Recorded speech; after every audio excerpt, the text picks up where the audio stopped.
I've long been a pretty big fan of the superstar elite tight ends. There's obviously value in getting wide receiver one level production at a lower scoring tight end position. But with some of the shifts in modern football, some of the shifts in the best ball markets, the fantasy football ADP, and all of that, should we maybe just be punting it off with some tight ends? I think that there's some pretty underpriced guys going after pick 100 in the tight end streets that we could build around. And maybe there's some reason that the late tight ends are actually some of the keys to the season, even though we talk a whole lot more about the cheap running backs and the cheap wide receivers. We're going to draft some punt late round tight end teams with some of my favorite mid to late tight ends here today on Spike Week. Let's do it.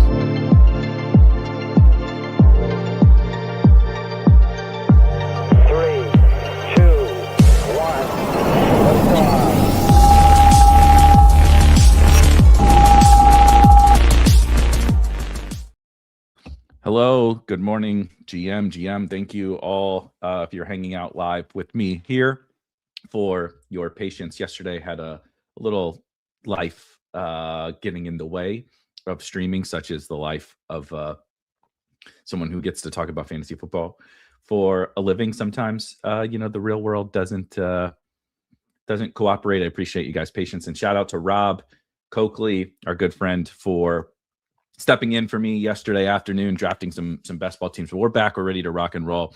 Good morning. I agree with Genty.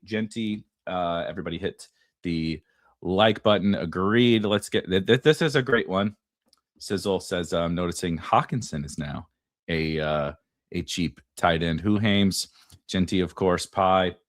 Welcome to the Chig's Meteoric Rise podcast. It's funny because Chig is certainly a guy I draft, a guy I can see the upside on, but he's just in a collection of guys that I want to talk about as just frankly, potentially undervalued. So let's take a step back first, right? Let's talk about every year there are essentially some mid to late round tight ends that are not necessary. We don't think of them maybe as the guy you need, right? That's often, Derrick Henry, Bijan Robinson last year, the guys who score 50 in the finals, or Amari Cooper a couple of years ago. And then you have the Kyron Williams and the Pukas and the total breakouts and all that kind of stuff. And we don't often think quite as much because they are not technically had to have, oh my gosh, this guy was the running back 32 by ADP and he was drafted in the second round next year. All that different kind of stuff. It doesn't exist quite as much at tight end, generally speaking. One might even say, well, Trey McBride last year as a superstar tight end was maybe necessary. From a statistical perspective, what Trey McBride did last year. So this is 2024. We can talk some 2024. It was amazing. What George Kittle did 2 seasons ago was incredible. No one is denying that these guys are impactful. As you see here in 2024, from a points per game added perspective, there were 3 guys who really stood above the rest: George Kittle, Trey McBride, and Brock Bowers. What's interesting about Brock Bowers in 2024 is that was his rookie season, and he was actually only drafted at tight end 11. I would argue, I'm sort of thinking about this after pick 100.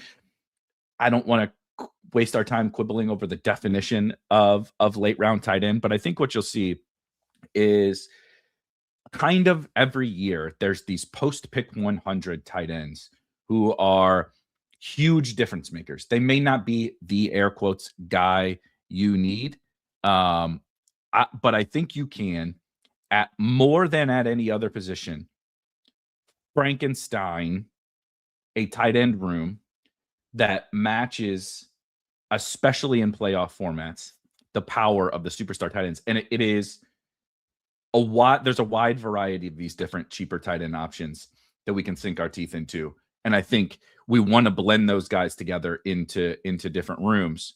And like I said, we can sort of make up in the aggregate a tight end room that comes close to the superstar tight ends, but then we have the superstar running back, wide receiver, whatever, that puts us over the top, right? So it's not even necessarily these tight ends in and of themselves, though in 2024, Brock Bowers being drafted at pick 102 and finishing as the tight end 1 in total points. And essentially, again, from adding points to best ball rosters was almost the same as the tight end 1, George Kittle, who was awesome and a smash, and you wanted him on your teams. But the thing about the mid to late round tight ends is you can also draft them on, like, there was nothing wrong in 2024 with a George Kittle, Brock Bowers team. In fact, I would argue that was a really, really smart thing to do.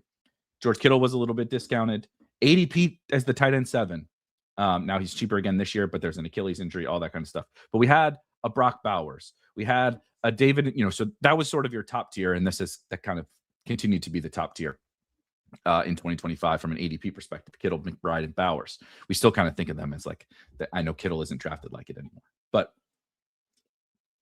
if you look, the next guys, hilariously, Travis Kelce was the tight end 1 by ADP that year, and was the tight end 6 points per game added. But you look, Brock Bowers, even David Njoku, tight end 10, pick 95. And then some really big hits. Jonnu Smith, the tight end 23 at pick 183. This was on DraftKings. Finishes as the tight end 4. But what's even crazier about Jonnu Smith, and specifically the mid to late round tight ends, is when we start to get into some of the huge games. Jonnu Smith had a couple more duds than the likes of George Kittle in 2024. But if you drafted Jonnu Smith, you actually had the same number of nuclear weeks, not too far off from a spike week perspective, and the exact same amount of usable weeks as basically all the other superstar tight ends. If we drafted a Brock Bowers, Jonnu Smith, and Zach Ertz or whatever, cheap late round tight end team, it was like basically the stone cold nuts, right? You could toss Hunter Henry in there. There's different ways to have, again, Frankenstein that tight end room, but you'll kind of see that this happens every single year. And so I love Brock Bowers. I'm drafting Brock Bowers. And last year I drafted Trey McBride, and he was one of the few things I did right last season, quite frankly.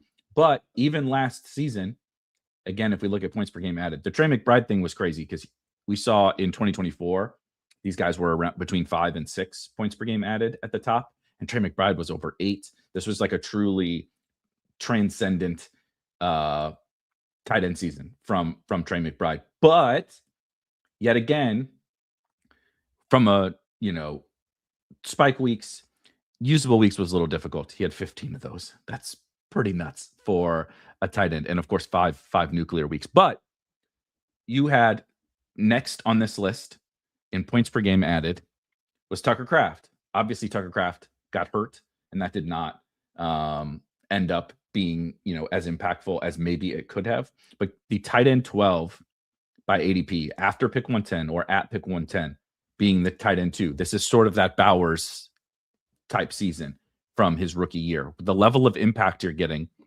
either as your tight end 1 or even as your tight end 2 alongside Trey McBride. And then you can cobble things together, right? Kyle Pitts ends up as the tight end 5 in points per game added, but he has that appropriately timed in the playoffs nuclear week. And that's sort of what we're looking for when we punt off the tight end position. And when I say punt off, as I mentioned, I just sort of mean after pick 100, is this collection of players that recreate as much of what Trey McBride did, as much of what George Kittle did a couple years ago, as much of what Travis Kelce used to do in the aggregate. And you're going to need the appropriately timed Kyle Pitts game, or you're going to need some pod luck in your playoff formats.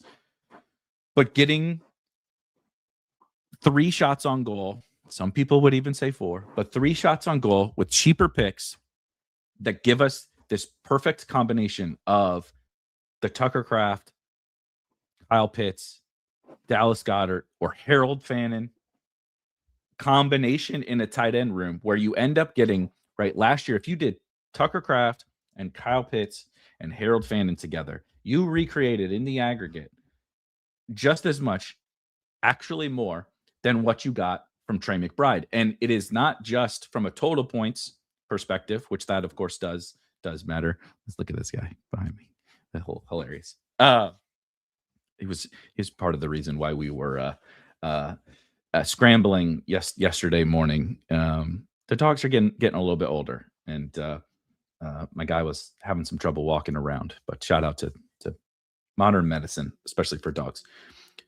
How I'm thinking about the late tight ends, and I want to think about it more deeply from like an archetype perspective and how I combine these guys. Because when we look back at these seasons, right, Tucker Kraft was like, we know this guy is good, but there's Luke Musgrave there. How good is he really? How good are the Packers? There's all these weird wide receiver rotations and everything with the Packers. And if you pair Tucker Kraft as like a good, dependable player, but also with some breakout potential, which is, of course, what hit, a couple of years ago. Brock Bowers was like, this guy's an incredible prospect. We know he's almost assuredly a good receiving tight end, but, the Raiders stink.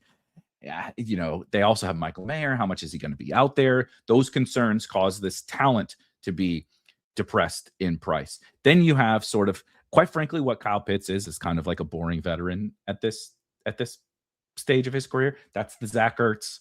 But those guys can also have the appropriately timed big week, just like Kyle Pitts did. Dallas Goedert has had big games. You see Dallas Goedert had 2 nuclear weeks last season. Travis Kelce even had one himself. Jake Ferguson had one last year. If you recall, a few years ago in playoff best ball, Jake Ferguson dropped like 50 fantasy points in a playoff game. The Cowboys lost, of course. But getting this sort of combination between some breakouts mixed in there, like true breakouts. What I think I even screw up is not thinking through putting these pieces together, right? So last year, if you have a Pitts and Goddard, those guys are fine picks. There's nothing wrong with starting your tight end room with Pitts and Goddard, but I want to toss in a Harold Fannin, right?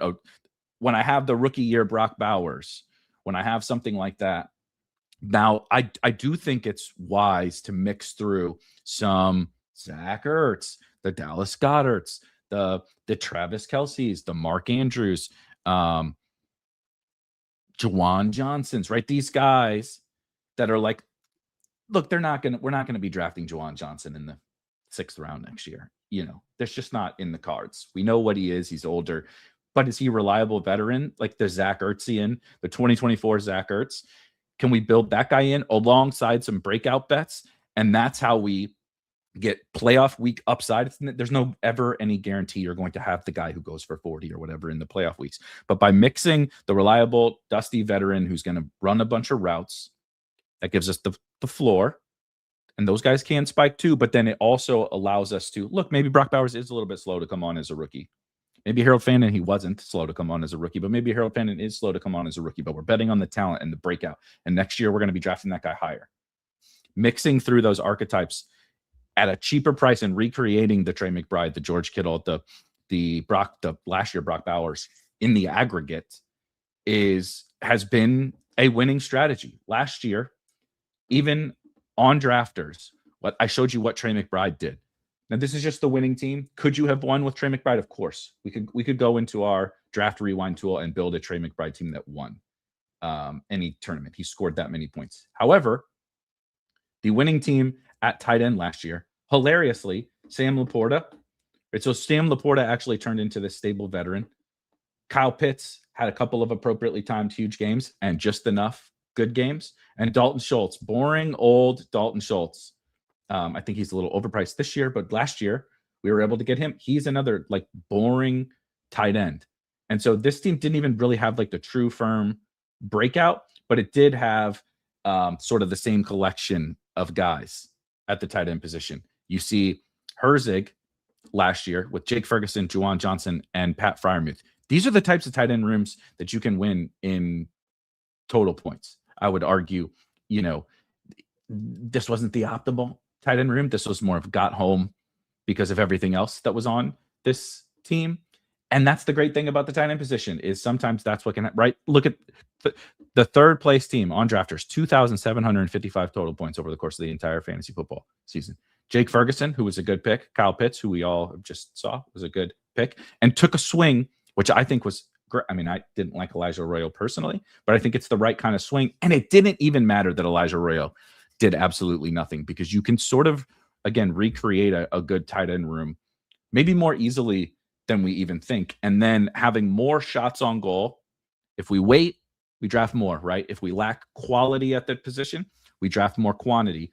Drafting 3, some people would even draft 4.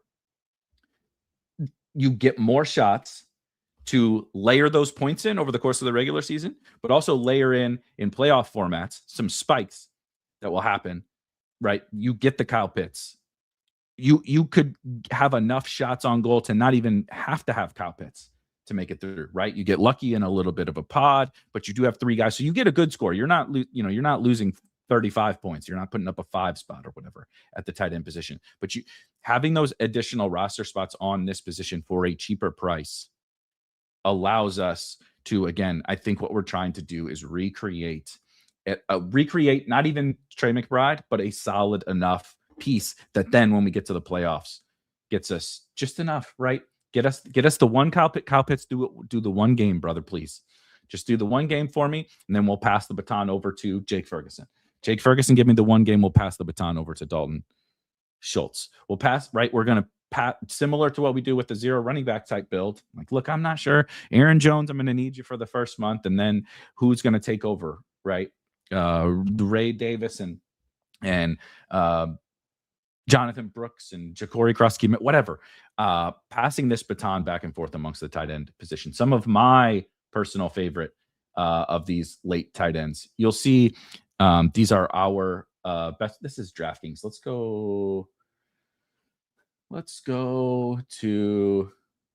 look at Underdog to compare to their ADP. I know that's generally what people are often referencing when they talk about these things, but let me move my head out of the way also. Starting after pick 100. So first of all, I have Harold Fannin inside the top 85 actually, and he goes outside of the top 100. So starting at Harold Fannin, Tucker Kraft does not apply to this. Sam Laporta is pretty close, but you could start a tight end room with Harold Fannin or Sam Laporta or Kyle Pitts or George Kittle. George Kittle, a weird one, right? Because he got hurt. And we're not sure what we're going to get, but a 3 tight end room of George Kittle, we're talking about passing that baton and recreating a superstar tight end. If George Kittle is fine by late season, and I have 2 other guys who carry him, right? You're treating George Kittle sort of like your rookie or your Elijah Arroyo and saying, actually, George Kittle is going to be my late season hammer. Now give me Mark Andrews or Jake Ferguson plus whatever, Juwan Johnson. There's a bunch of different options to do this. I don't particularly love the Travis Kelce price either. I think we're paying a little bit of a tax on his name and the jersey that he wears, but that's okay. I think Travis Kelce fits into this conversation. And Dalton Kincaid is a guy who I think is a perfect fit for these kind of structures. If I had to pick a guy who I think just from a static ranking perspective is sort of just fine, but actually is one of the clearest to me, like Tucker Kraft, who is your Tucker Kraft of this season. I think it would be Dalton Kincaid. And there's a couple of reasons why. One, I think Dalton Kincaid is really good at football. Last season, among all tight ends, Dalton Kincaid let an injury-riddled 12-game season where he was banged up, and that hurt his overall actual raw counting stats production, which is what we care about. But when we look under the hood, someone like Dalton Kincaid can be the Tucker Kraft where he's not running enough routes. I need him to get on the field more, but we don't really question his talent. At least I did not question Tucker Kraft's talent. I don't question Dalton Kincaid's ability as a wide receiver. I don't question the offense that he's on with Josh Allen. No one does. So if I can get this kind of a guy, and in understanding the fact that, look, Dalton Kincaid has not run enough routes because they've been run heavy. They have Dawson Knox and Jackson Hawes. I almost said Spencer Hawes. NBA draft was last night. Got the random NBA names on my brain. Jackson Hawes, who's a good blocker. But they seem to be hinting that Dalton Kincaid is healthy. He's gotten stronger. They're hoping for more from him. If there's anyone, even more so than DJ Moore, that kind of takes over this offense in a similar Tucker Craftian way, where he's not Brock Bowers, he's not Trey McBride, but he's the wide receiver 1 functionally in this offense, I think it's Dalton Kincaid. He led all tight ends in yards per route run by a country mile. He's been good from a yards per hour perspective over the course of his entire season. Last year was really, 3.19 for a tight end is absolutely insane. Truly, truly insane. You can say small sample alert, that's fine. But for his career, he's in the 1.8 range in yards per route run for his entire career. But what I honestly care even more about than the efficiency from a yardage perspective is the target earning. He wasn't just the most efficient yardage, tight end, but from a target earning perspective, he led the league in that too. On 27% of his routes, he was targeted. So we have a guy who we see the talent, we know that he's efficient. He's on a Josh Allen offense, a high scoring offense that is sort of lacking for functional wide receiver play. Is DJ Moore still good? Khalil Shakir is just a slot receiver role player. Keon Coleman probably just not good, right? And Skylar Bell I like, but this is a rookie mid-round pick. How much should we really be expecting out of this guy? All roads sort of point to Dalton Kincaid. How do we just get Dalton Kincaid on the field more? And if he gets on the field more and he runs more routes at this efficiency level, I think the sky is sort of the limit. But if we use him on these late tight end teams, we can maximize the value of what happens when Dalton Kincaid does become more of a full-time tight end, like the Tucker Kraft breakout. There's nothing wrong with having that guy on a Trey McBride or a Brock Bowers team, but how do we recreate that and get ourselves another second or third round pick at a running back, wide receiver, tight end, quarterback? It's by taking Dalton Kincaid as like our tight end 1. And then we bolt on some of these veterans, right? But in 2024, just to tie the bow on Dalton Kincaid, hilariously, Taysom Hill had the highest targets per hour at 29%. Sort of a weird season, obviously, for Taysom Hill as the kind of gadgety player. He did only have 30 targets. But Dalton Kincaid, again, in 2024, was essentially at the top of targets per route run. Again, the efficiency was not quite as good, but still 1.76 for a tight end is very good. That put him I think 14th. Yeah, 14th in yards per route run in 2024. But back-to-back seasons of essentially earning the most targets per route that he's out there. So what's the only missing ingredient is more routes. Is it going to happen? Who the hell knows? The history would say no. In year 4, you're probably not going to all of a sudden start running more routes unless you've functionally changed something or your team has changed something. And that has not happened. But chaos breaks out in weird ways. The Buffalo Bills defense is looking a little bit shaky for 2026. They have a new defensive coordinator. They have a bunch of new football players on the defensive side. They've had some attrition on that side where they've been a really good defense for many years, but they were sort of relying upon bolting on some veterans and some aging veterans of their own that were in-house. And I'm not so sure that the Bills are going to be a great defense again this year. And so if that changes, you pass more, you get more routes for Dalton Kincaid. The next thing you know, sort of chaos reigns supreme in terms of game script and everything for someone like that. So he's one of my favorite guys back there because he can also still just have good games, even if the role doesn't grow, right? Even if he isn't the Tucker Kraft of this season, he's still producing good games genuinely every single season. Last year, right? Injury-riddled season. Still had 1 nuclear week, 3 spike weeks, 6 usable weeks. He did have the 6 duds. So the 6 dud weeks, we need somebody else to step up. That's why we have 2 more tight ends on our team to rally around Dalton Kincaid. It's okay, buddy. You had the duds. These 6 weeks, we'll pick up the slack.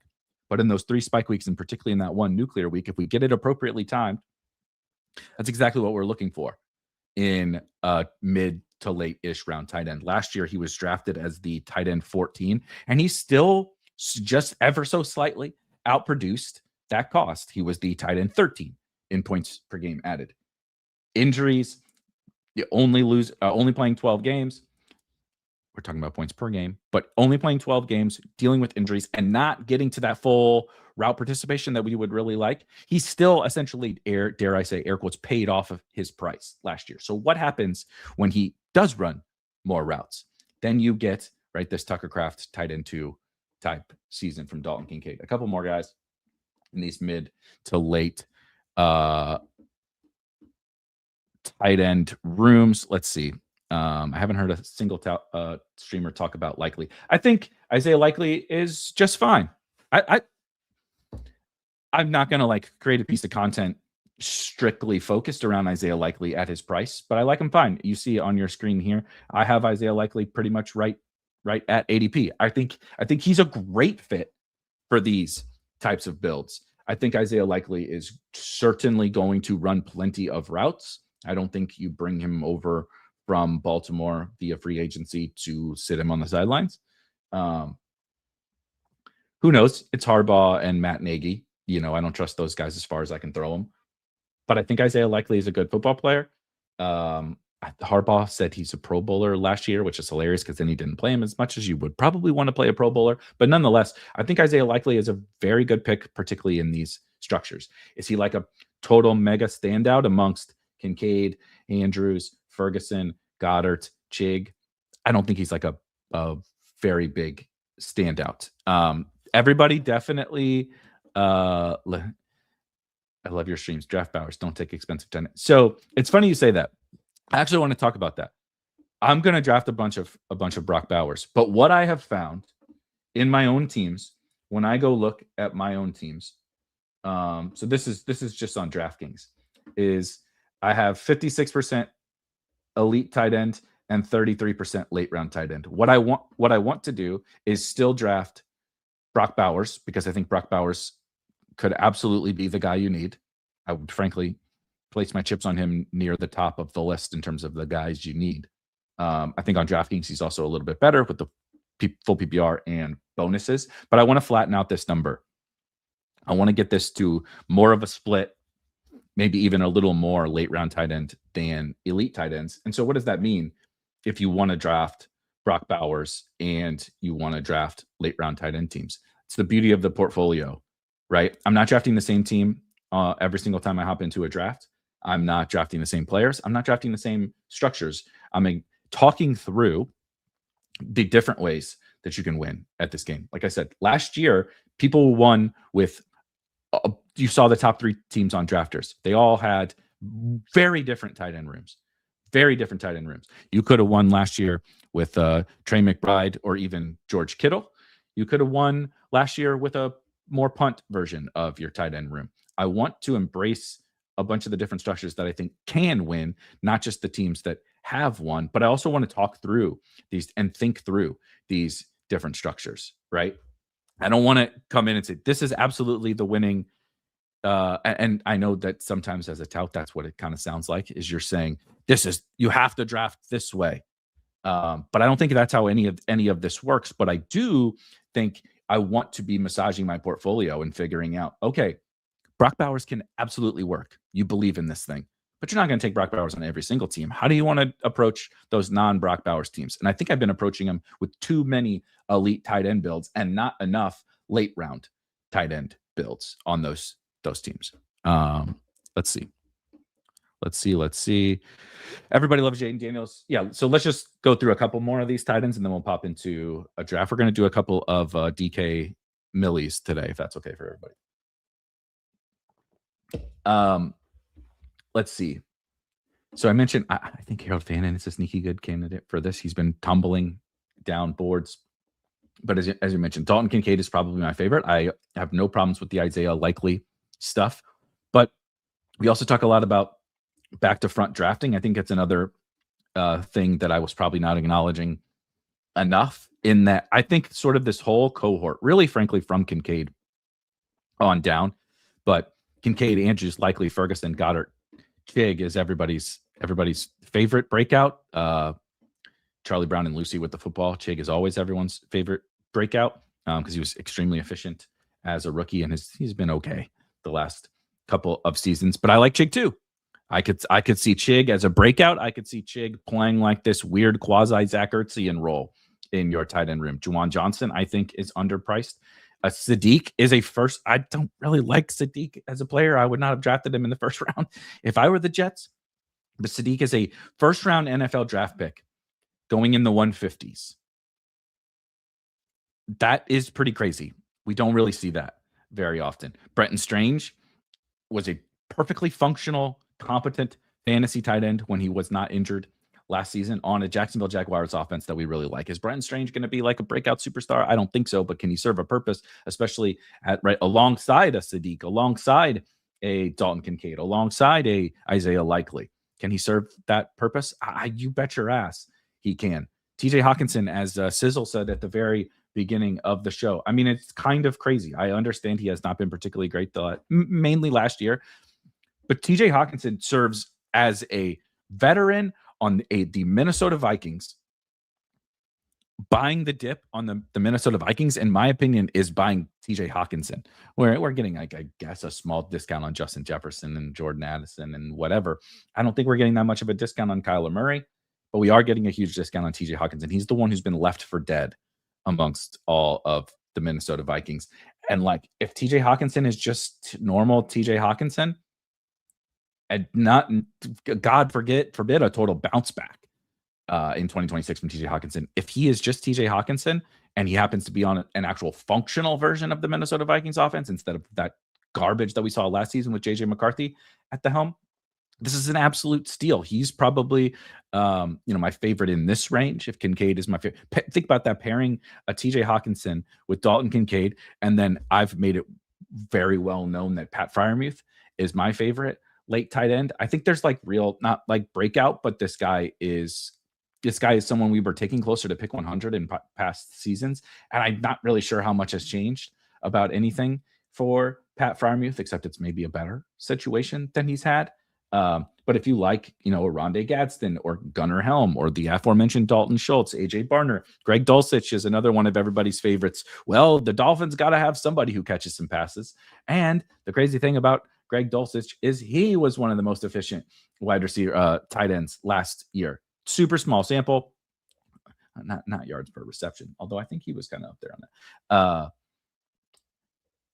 Small sample alert and all that. Oh, this is 2024. Let me go to 2025. I think if you're buying the Dulcich stuff, I think genuinely one of the reasons to be excited is he was straight up efficient last year. It's a small number of routes. He only caught 26 passes, of course, but he was second in the NFL among all tight ends with at least 100 routes in yards per route run, and he was fifth in targets per route run. So different situation. We got Malik Willis and a whole new Dolphins regime, but I think more than just like, well, somebody's got to catch passes on the Dolphins. I think there's like, we look back and, Greg Dulcich is the Alec Pierce or Parker Washington of tight ends. It took him a while to get to the level of play that we thought maybe he had in him as a rookie. But if that happens, right, that seems like a pretty good guy. He has a potential to be both a high floor and a high ceiling asset if he's really that good, as he showed in a very limited sample last season. Again, probably a little bit more PPR sites and everything. But I'm not even trying to flag plant any one of these individual guys. Mike Gesicki is maybe just the slot receiver on the Cincinnati Bengals high-powered offense. He is totally free. There's all of the Rams guys back here. There's Eli Stowers if you want to bet the rookie breakout with Dallas Goedert kind of collapsing from a performance perspective last season. You want to swing on the Broncos tight end room, Evan Ingram, Justin Jolie. The Chargers tight end room, obviously we talked Gadsden, or we mentioned Gadsden, didn't talk him, but that's probably because we don't know what's going on there. Charlie Kohler just yesterday, I think, started to get some hype. There's a bevy of different options, and I think we can pair them together smartly. And exactly which three is it going to be? It's kind of going to depend upon how the chaos of this particular season plays out. But I think we can recreate these superstar tight ends with these cheap guys in some form or fashion. That's a lot of different options. That is a whole lot of tight ends going outside the top 100. And are they really that much worse than the guys going inside the top 100, which are Brock Bowers, Trey McBride, Colson Loveland, Tyler Warren, and Tucker Kraft? Sam Laporta I'm calling close enough because he's also sort of tumbling outside of the top 100. And the majority of the tight ends are going outside of the top 100. I don't think I've been building enough teams that are sort of taking advantage of this fact. Thoughts on Joe Lee? So we had a fun conversation in the Discord a few weeks back about Evan Ingram, and I am not an Evan Ingram guy, though. He's getting some interesting reviews. Oh, I forgot about this stupid fucking location thing on DraftKings. Hold on. Let me enter the draft from my phone. I think Jolie, I would not be betting on him to have an early season role in any respect. But if this Evan Ingram stuff continues to not work, I really could see Jolie being the late season, second half sort of hammer type tight end. I think he's an interesting prospect. I think he was a pretty solid tight end at NC State. And if he becomes the guy because Evan Ingram can't do it, I would not be totally shocked. I have inserted him into the rankings because I would rather take a total home run swing on Jolie than I would draft Evan Ingram. But I'm also willing to admit, that absolutely could be wrong. I just drafted Jolie in a millie. He plays on Christmas in week 16. That's good mojo, says Sweetleaf. That is definitely good mojo. I wish it is Jolie, not Jolly, but is fitting. There will be jokes made if he's getting to play in the game. I am sure that Collinsworth or whoever has some great puns in the holster. I hate Evan Ingram, but at 215, how bad can it be? I mean, I can't even argue that. I just like some other guys, but I agree. Like, if I'm concerned that Evan Ingram did not run a lot of routes last year and was not effective. They do still have Adam Troutman kicking around, and then they drafted Jolie. So I have some pretty real concerns about Ingram's ability to be on the field enough, and then when he is on the field, be effective enough. But that doesn't mean I'm right about that. I think they'll use Troutman as the blocker, and I think Jolie has the more upside as a receiver, at least maybe late season or in his career for sure, than what Evan Ingram is right now. But that doesn't mean Evan Ingram can't end up being useful, maybe at least for the first part of the season. Let's see. I don't think I'll be able to get to 3 DK drafts, but I am going to be doing a bunch of DK drafts this week to try to get to the promo. For anybody that didn't see the promo, did you have to opt in? I can't ever remember with the different promos, but this week, if you draft at 5 teams, 3 or 3, I need to know these things instead of just spitballing. Let's see, promos. Score up to $75 in DK credit. So if you draft 3 DK Millie teams this week by the 28th, you get $10 in DK cash. Then you draft when you get to 7 teams, they give you $20 in DK cash. And then when you get to 15, if or when you get to 15 teams, you get another $45. So I'm probably just going to try to hit that DK promo this week. I think this is only maybe my 2nd or 3rd team. So we'll be doing a lot of draft. Dare I say another DK best ball week because of this promo. What are your thoughts on George Kittle? I've sort of come around on George Kittle to a certain degree. I had in our Spike Week best ball rankings for the first month-ish of the when did I have my rank? Yeah, when did I move Kittle? Let me search for Kittle here. On just a little over a week ago, I moved George Kittle up from 130, which is essentially like undraftable, right? Because his ADP is this is underdog. His ADP is 114. So I'm exactly at his underdog ADP. I'm still pretty torn on this. No pun intended with George Kittle having torn his ACL or his Achilles. There's a lot of positive vibes coming out about George Kittle. And maybe it's all true. I still struggle with a older tight end who has been injury riddled throughout his career, coming back off of one of, if not the most serious injury you can have, within reason. I mean, Tank Dell begs to differ with that, but you get the point. A very, very serious injury for a player who also needs to block, right? He doesn't need to just run routes and cut, which is, of course, a big deal for the Achilles, but he also needs to block huge human beings. I am still pretty skeptical about this, like, quick return to play from George Kittle, but we're getting an okay enough price to find out if it's real.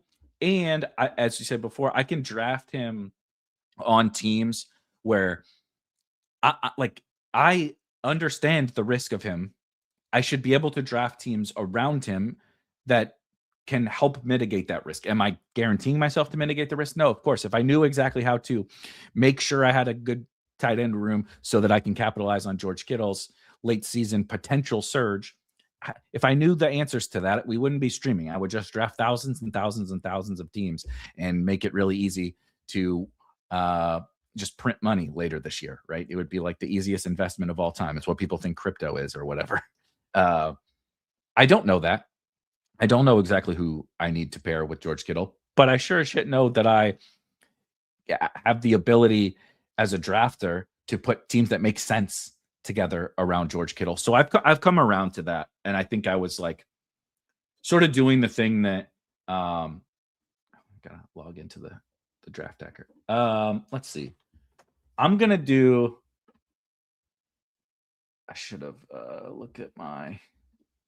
I should have looked at my draft hacker before this because now I'm totally flying blind. I really want to do.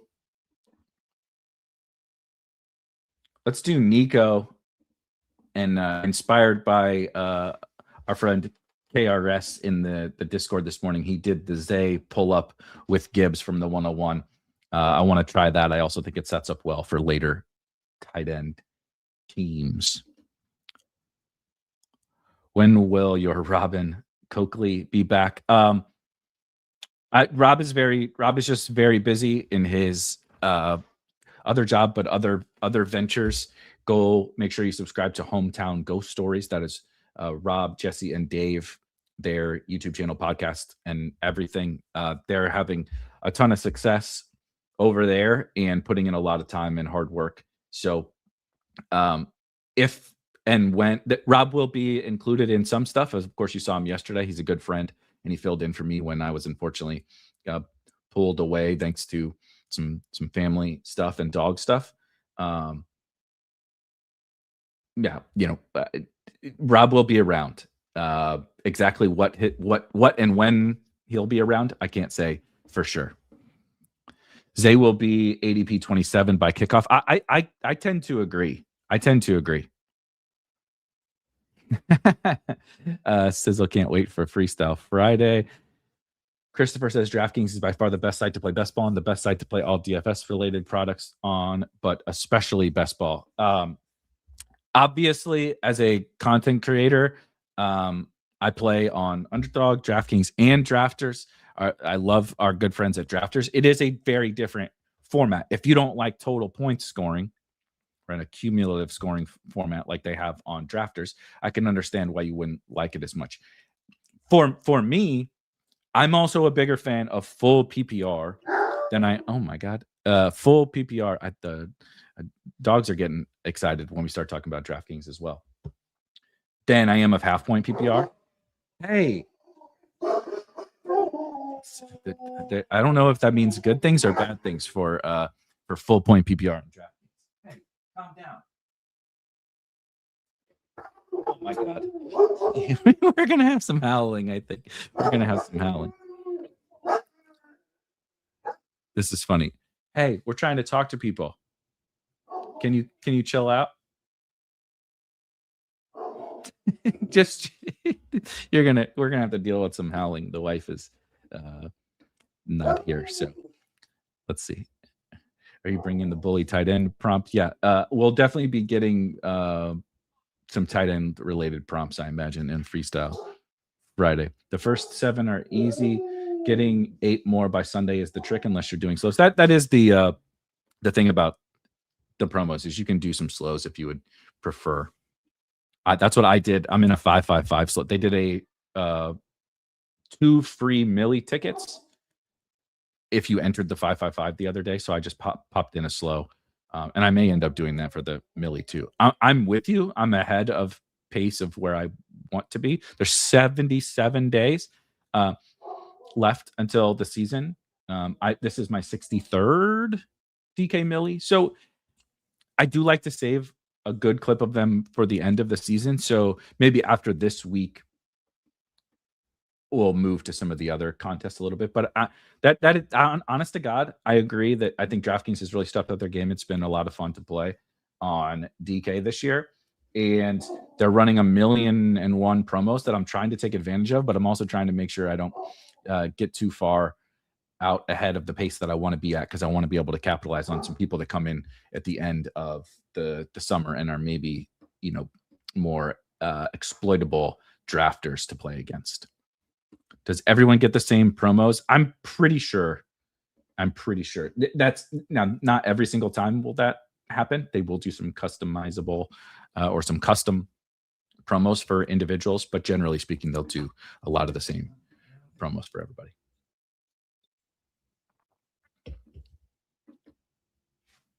Yeah, then there's definitely going to be more promos. They'll give away some free tickets later in the summer as well. Okay. So I just have to tell you, the dogs are going to be hollering because we have reasonably new neighbors. Okay, I know I'm going to take Lamar. I've done a T-Mac version of this. So let's do Terry instead. Okay. I'm trying to talk to people on the internet. Can you just calm it down? What do you think? So anyway, I hope that they don't like fantasy football. I don't imagine that they listen to this show. But we have like reasonably new neighbors. They have a dog. I feel bad for this dog. This is not the dog's fault. They don't do much with the dog. And they just let him outside a lot. And I think he has a lot of pent-up energy. I've almost offered to take their dog for a walk because it's insane. I don't think I've ever seen them walk him. And this dog has taken to every time he comes out, he runs over to the side of the fence, like not that far away from our backyard, and just starts barking because he knows our dogs. I got 2. They only have 1, and my dogs will get wound up when he comes over and barks. So he tries to wind them up, and he just sits outside and barks. Just barks at us.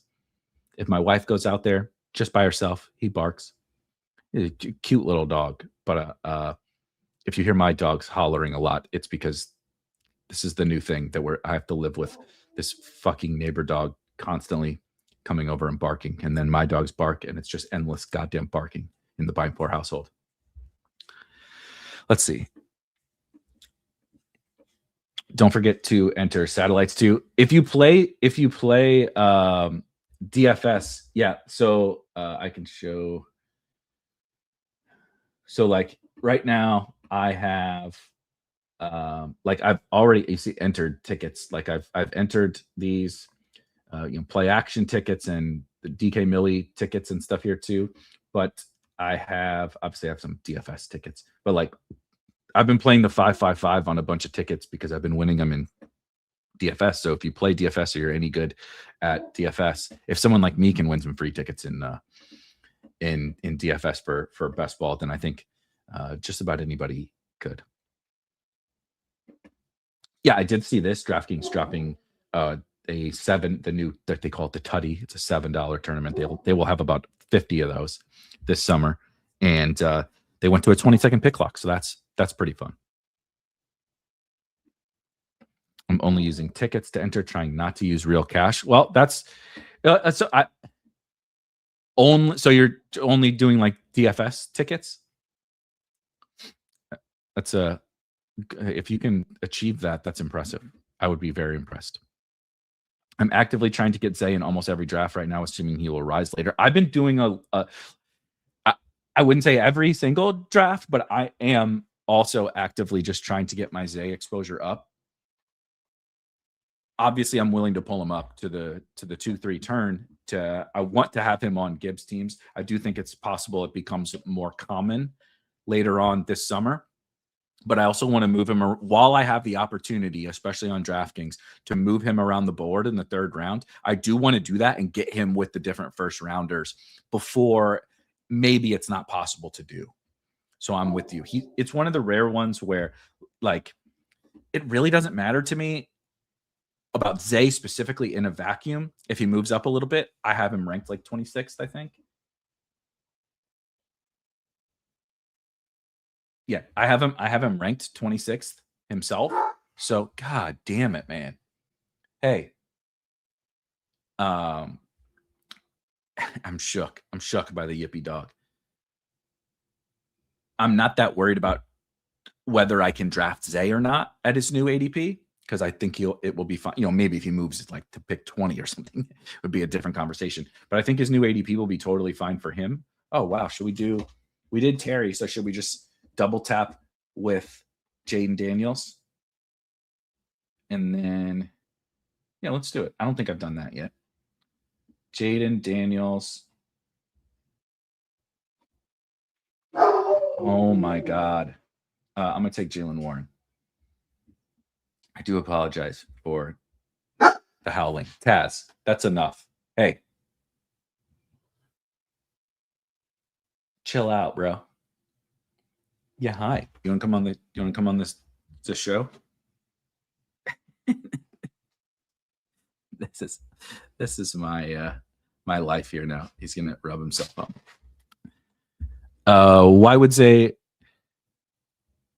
Okay, that's good. That's good. Why would Zay rise? Declan Doyle's team, running back fatigue. So a couple things. The Ravens are definitely getting a lot of hype. But I'm part of the hype machine for sure. I also think this right. So let's look at the 3rd round wide receivers. Emeka Buka wasn't particularly great as a rookie. I know he's going after Zay now, I believe. T. Higgins, Lab McConkey is basically nothing but steam and hype. Breece Hall is I like Breece just fine. He's a running back on the Jets, right? Josh Allen, a lot of people constantly talking, including myself, about how Josh Allen is overpriced. I got obviously no pushback on that. I could see that falling. Kyren Williams is not exactly a guy. They're already talking about giving like more of a split between Kyren and Blake Corum. So it's not so much about like, oh, Zay's gonna like have training camp highlights and rise up. I think Devontae Smith, right? Like, we're excited, but we have maybe some more concerns about the Eagles than we do about the Baltimore Ravens. Chris Olave has health concerns. He's also on the Saints that people don't totally love. Rashee Rice is just Rashee Rice. You know what I mean? From a stupidity perspective. There's just a lot of guys that like have holes in their profile. And I don't really think Zay has many holes. You could make the case that like, just given the fact that he's kind of this small wide receiver, he's never going to be like a star. So he can only get drafted so high. But like George Pickens, like even like Nico and that range is pretty wide open for a choose your own adventure. We all have our guys that we like there. And Zay is my favorite amongst those guys in that range. Of course, Zay, Rashee Rice, I'm the Malik Neighbors guy. But I think it's more about that range, not having guys who are going to get steamed. And so Zay just sort of, through osmosis almost is just going to become the guy.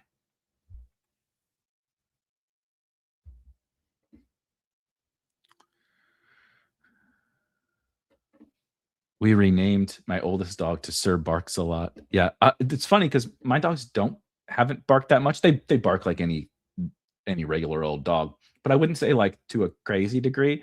But this neighbor dog has made it his life's mission to get under the skin of my dogs, not in a mean way or anything, just in an obnoxious way. Burden over all those guys except Zay. I love Luther Burden too. I have no pushback on that for me. But that's also maybe part of it is that range is like kind of not impressive. And what's the difference, really? Someone might say between Chris Olave and Luther Burden, between Devontae Smith and Terry McLaurin. I'm not saying there's not a difference. I'm just saying someone might say, well, those other guys I can just get, but Zay is definitely the clear lead star wide receiver for the Baltimore Ravens, and that one's feeling like an offense we want to bet on given all the Declan Doyle hype.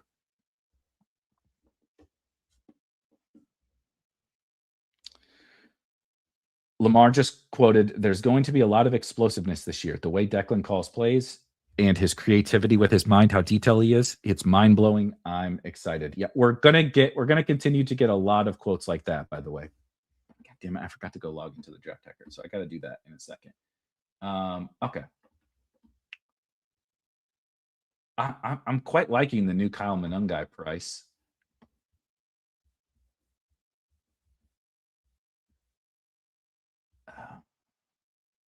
Yeah, let's do. I have Quorum ranked ahead, but I'm trying to think about how much I have of. Let's do Gainwell, and now I need to go log into this.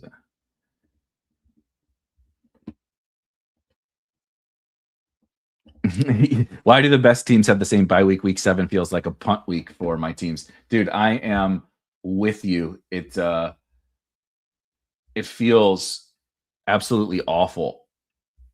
I'm going through eliminators right now. I'm in a bunch of slows for the eliminator. I'm gonna max the eliminator on Underdog. That's one of my favorite tournaments. But I feel like I'm constantly being like, damn it, I can't take this guy because I already have way too many week 7 buys. Because week 7 has been a difficult one for me as well. But I think we're going to continue, as you guys said, as Deadhead says here. I agree with Lamar as well, and I think they're specific. Declan Doyle and the Ravens are nothing if not sharp marketers. I have no idea if this thing's going to work with Declan Doyle. It's not like, I'm excited. I've read about him. I've listened to him talk and all that kind of stuff. But, once upon a time, we were excited about Bobby Slowick too. These things are hit or miss. However, they're really good at choosing appropriate phrasing and terminology that will get everyone excited. They don't leave an interview or a press conference or whatever, a post-practice, question without mentioning the word explosive.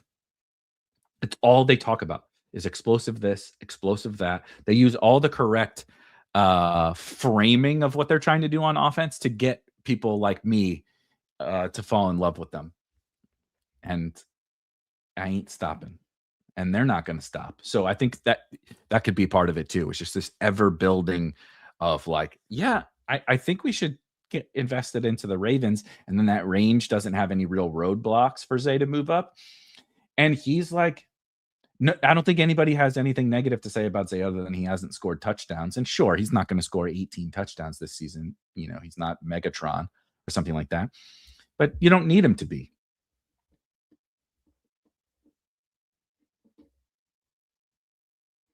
Feels weird to continually say the word explosive and to only have Mark Andrews. Yeah, exactly. What's the best way to stack the Washington versus Jacksonville Week 17 game? Both have Week 7 buys. I don't worry too much about the overlapping buy stuff. Like the buy stuff for like Eliminator is significantly more concerning. Now, I don't want like half my roster from one Week 17 game anyway. I don't know how often you're going to have both Jaden Daniels and Trevor Lawrence on the same team at quarterback. It doesn't happen a lot to me. They don't really line up that well anyway, by ADP.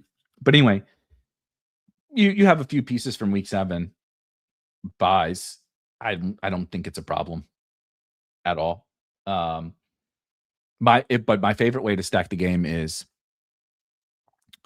probably Daniels with Terry and a running back or Chig, Rashad White makes a lot of sense on this type of team. But I would probably say I like the tight ends in that range, right? The tight ends would fit this conversation we're having today about these cheap tight ends really well.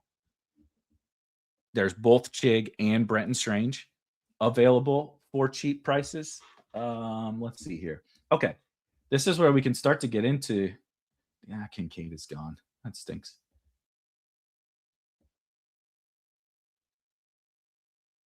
Matthew Golden. How many wide receivers do I have?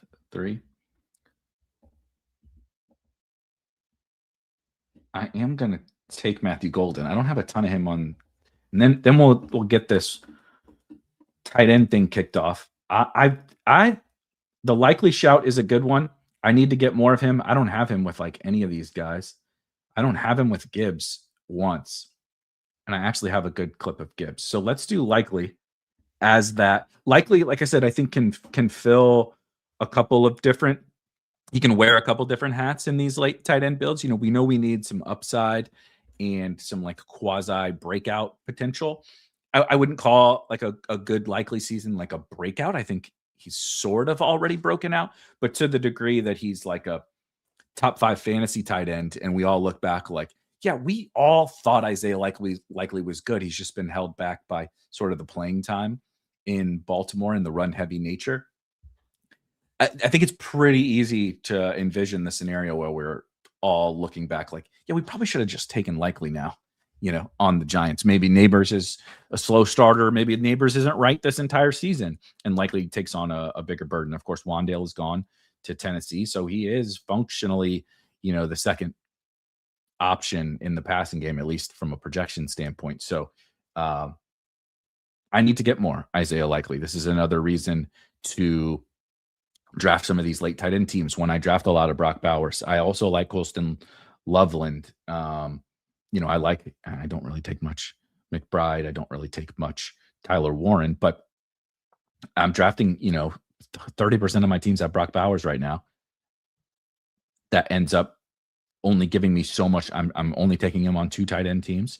And so that only gives me so much exposure to go around at the tight end position. And I want to rectify that. And I think this structure is one of the best ways to rectify that.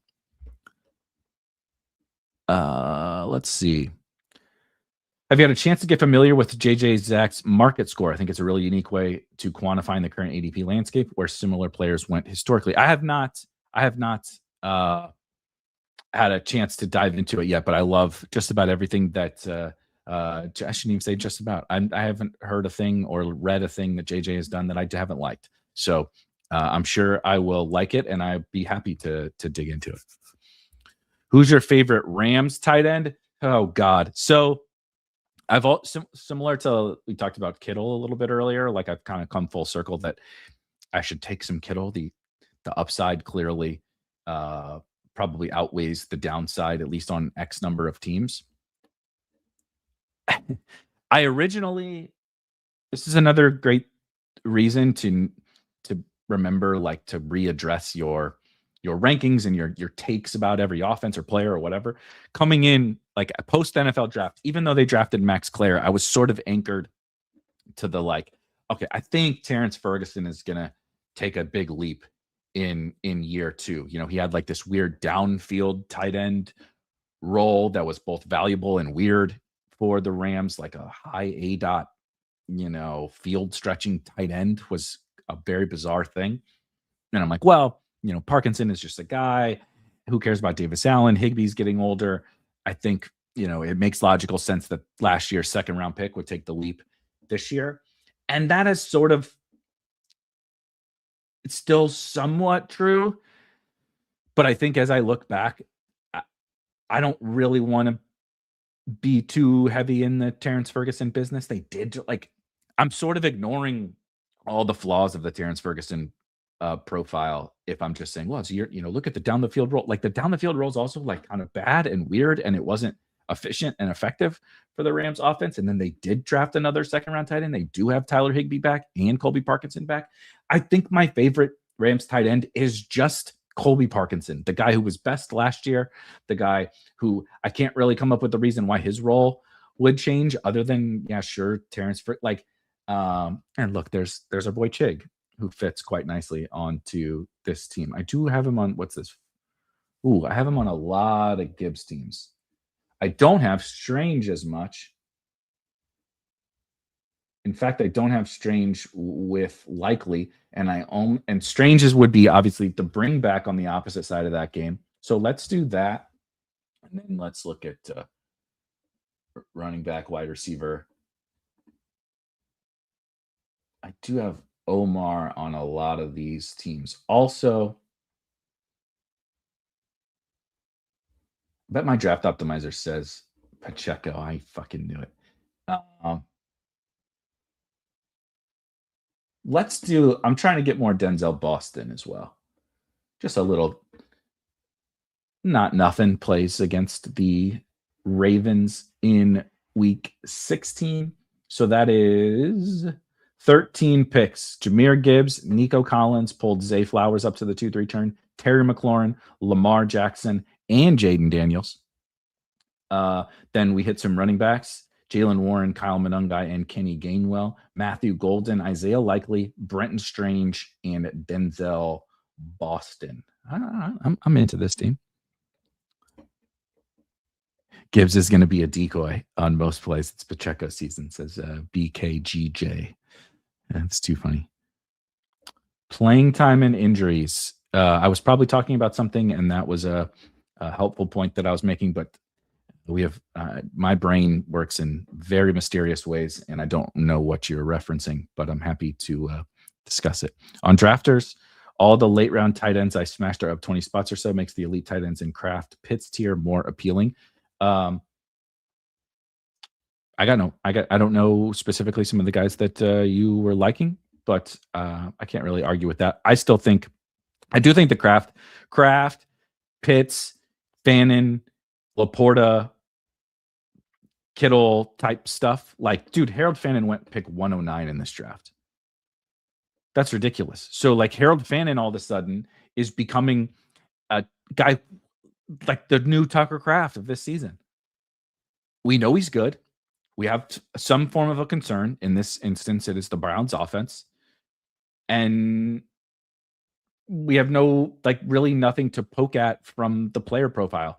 He was awesome last year as a rookie. David Njoku is now gone. And Fannin is tumbling down boards because we're worried about Watson and Shador. He played with Dylan Gabriel and Shador last year. What's the fucking difference? And he was way better than this price. I'm gonna end up with a bunch of Harold Fannin. And another reason to do the late tight end thing is Harold Fannin going in the 10th round.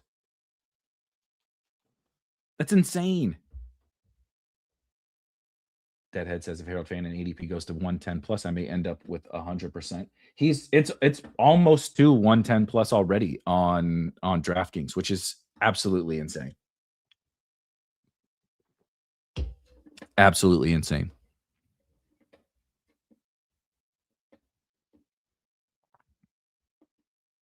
I'm not trying to correlate week 17 this year, and I feel like my teams look a lot better than last year. I'll say about that, like I say about week 17 every single time.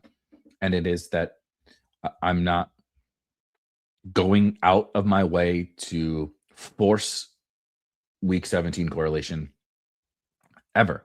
But it is a lever that you can pull when two players are the same, when you've evaluated every other piece of information that should factor into your right. Like, I also care about my portfolio. I also care about, okay, how many times did I draft this guy with Gibbs? How many times did I draft this guy with Lamar? How much I care about. There's like 25 different things I'm trying to think about and factor in when I'm on the clock. It is not just my ranking. It is not just correlation. It is not just ADP value. It is not just any one individual thing. It's all these different things that I want to factor in. And week 17, of course, okay, if I like these two guys the exact same, why wouldn't I take the week 17 correlated guy? It's an extra little boost for that individual player and boost for my team as a whole that I'm drafting. But I also don't want to be forcing just one, right? Just like you shouldn't force any individual lever. And it is one lever that we can pull among many.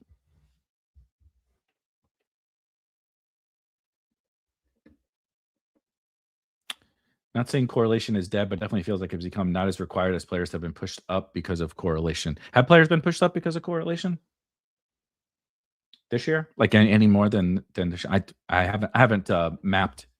I haven't gone through and mapped like the team correlation ADP stuff. It's certainly possible. I'm gonna assume that my boy Flanoy is gone. Antonio Williams, that's not. I could bolt him onto my Jaden stack.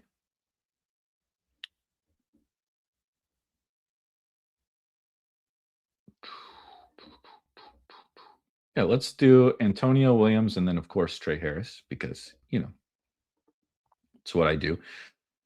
So we're 2-4-7-2 with of course Gibbs at the 101, Lamar, Zay, Daniels, Terry, and we included Antonio Williams, and then Bretton Strange kicked off some of that Week 17 talk on the opposite side.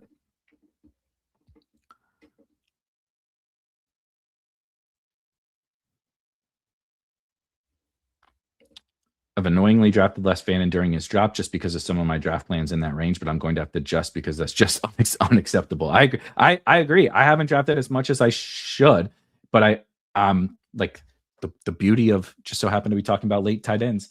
I did sort of like have been seeing the slide and just like I'll be in a draft and I don't end up getting him and I'll watch him go at pick 110 or whatever and my mouth is just aghast and I can't figure out why the fall is happening, but then I have not been pouncing on it quite as much because it's in that quarterback window. There are running backs there that often I need on teams, and there are even wide receivers that I like in that range. But I need to make sure I'm sort of forcing it and just like reminding myself, like, dude, this Fannin drop and this Fannin price is crazy. And one way to take advantage of that is by like, I know you love Brock Bowers, but like, let's draft a little bit less because you love that tight end going around pick 100. That can allow you to, okay, well, he goes in the quarterback window. Like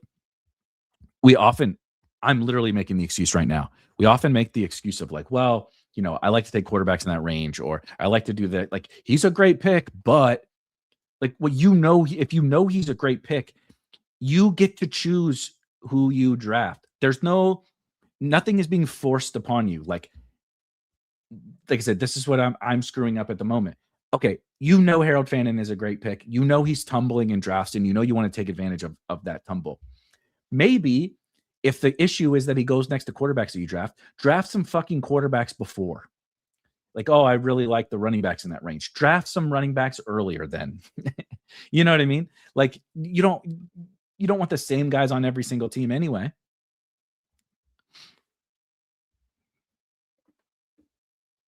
Fannin is the reason why I don't have more. Bowers says Ivy Wed. I'm with you. He's becoming that for me. Got T-Mac at 58 last night. Pitts at 106. Do you think some of these guys are falling due to quarterbacks and people looking for options to pair? I think that's reasonable. What's the latest you're willing to take your wide receiver 3 and 4 on a build, respectively? Is there a certain range you prefer for each? It's funny that you bring that up because yesterday there was a funny conversation in the Discord about this. And here's what I'll say. I don't want to have rules for any of these kinds of things. Like I need to have X wide receivers by this point. I need to have, because it's just not, I have teams where I took 3 stud wide receivers to start, and then I didn't take another guy until pick 150. I have teams where I took 5 wide receivers to start, and I still took another guy maybe a little bit higher as the wide receiver 6 than you would let. Like if I nerded out and built the optimal model that said, here's the exact draft capital you should spend by this point and all this, and being overly precise and fixated on really like specific rounds or numbers or draft capital targets or whatever, I think is missing the forest for the trees. 1 second. This is tight end range, but of course, okay, let's wait on our last tight end. God damn, who took Ray Davis? This is not very fun. Let's do. I'm going to take Nick Singleton. I don't really like Nick Singleton, but 2% seems fine. That's my 5th running back. I'm going to go to 6. Do I just take the running back here? I think so. Let's toss on. Let's do Kamani Vidal, actually. Don't have Keaton or Hampton on this team. I like to put Vidal on some of those teams. But what I care more about in terms of these like rule type things is directional accuracy, as opposed to like it's much more art and vibes than we probably even care to admit. For me, I don't want to, be waiting until round 10 to be getting my wide receiver 3. But also, does that mean it absolutely cannot win? If Flanoy is a breakout, like I think, and Trey Harris is a breakout, and maybe Denzel Boston, Omar Cooper is a first round pick in the NFL draft. Maybe there's Matthew Golden is actually a breakout, and Romeo Doubs is a nice chaperone. And, if there's a bunch of guys who are big breakouts, these types of rules can be broken by the run out for an individual season and ADP and that year's specific player pool. The amount of wide receiver firepower I get from an ADP perspective, draft capital perspective is I like I said, I think it should be more art than science. When you look at your team, honest to God, when you look at your team, do you feel comfortable that you got to have enough wide receiver firepower? Because you can't even necessarily put in a draft capital price on that, because also individual players are very different. If you draft a weaker wide receiver room that has DK Metcalf and Alec Pierce and Calvin Ridley and these types of guys all lit, and Romeo Doubs and these types, you could theoretically make up the draft capital and not have drafted. You draft, I'm gonna draft 1 million wide receivers, but you never drafted anybody that could truly break out. Because what you're trying to do is, like we talk about with late round tight end, recreate in the aggregate what other people spent more money on. And so I don't really want to have hard and fast rules for these things. My rule is, where I lack quality, I want to draft quantity. What does that mean by round? It doesn't. This year, I think there is a pretty stiff, swift, whatever word I'm looking for, drop off after this sort of like Mike Evans range. I love Parker Washington, of course, in that range, but kind of once T-Mac went 51st here. Jesus Christ, we're getting good prices on T-Mac. Mike Evans, even Christian Watson, who I like a lot, someone would argue is a pretty big fall off from, Mike Evans goes right before him, is a pretty big fall off in this range. So I feel exceptionally uncomfortable in my drafts if I don't have 2 guys in these first 5 rounds at wide receiver. Have I built teams that don't have it? Sure. I want to have a lot of, so you can still get 3 non-wide receivers in the first 5 rounds, but I would like to have 2 wide receivers there. And then where does wide receiver 3 come in? I don't know. Is it Jordan Tyson, Parker Washington, or is it Michael Pittman or Wan'Dale Robinson? I don't think it matters a ton. Now, I don't want to wait for wide receiver 3 till pick 150. But again, exactly where is it between pick 80 and pick 120? I don't think it matters too much. But the further it goes closer to the pick 120 tier, the more wide receivers I want to take, if that makes sense.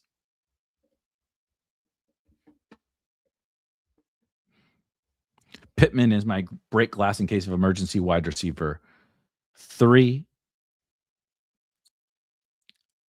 Yeah, I take a bunch of Michael Pittman, and he's a great tool to use, right? Talking about the levers is like, I think Michael Pittman is a really good pick. He probably, not necessarily only in break glass in case of emergency type situations, but he fits really well. Like, okay, I need, like, you can draft two wide receiver to start. You draft Justin Jefferson and Drake London, and you could still need, like, man, I kind of need some early season production here. Maybe I didn't take another wide receiver until, that Pittman at like pick 100 spot. Let's do, I really don't take much Stowers, but he's on 25% of my. But let's do a Stowers team. I think we're getting a decent price. And now I'm going to bolt on a couple of wide receivers. I'm going to take Elijah Surratt, of course, pairs with Lamar. But yeah, I think Pittman is like the Zach Ertz of wide receivers. He fits to carry, we draft elite tight ends for the huge spikes that Bowers and McBride and stuff can bring us. It's like, well, Zach Ertz can smooth out the variance, or Zach Ertz can keep you're waiting until Kyle Pitts has the big game. You're waiting until rookie Brock Bowers breaks out. You're waiting until Eli Stowers can be, good. That's what sort of Michael Pittman can serve a dual purpose at the wide receiver position. He can help your weaker wide receiver rooms with the early production, and he can actually smooth out at a cheap price the 2, 3, 4 superstar wide receivers that you drafted. First round or two, you probably want exposure to all those mega upside players. Can't predict who will ball. After that, I wouldn't be a slave to ADP. Get your guys. I have a different approach to the early round guys. I completely and utterly understand they're awesome. I'm going to get exposure to all of them. The problem therein lies is what are the trickle down effects of taking that approach? If you just draft all of the early round guys, you are going to limit the raw number of teams you ever get with the guys who are the good picks. Right? If you draft 150 teams and you draft 8%, right? So in the DK Mill, you can only draft 150 teams. If I draft 8% of all of those early guys, that's only 12 teams. The likelihood on those, and they're not all going to advance, right? So I hit Zay as the right pick or whatever. JT last year, smash, huge advance rate. Saquon the year before, smash, huge advance rate. Still, half of those teams don't make it into the playoffs. So okay, you lose half of your 12.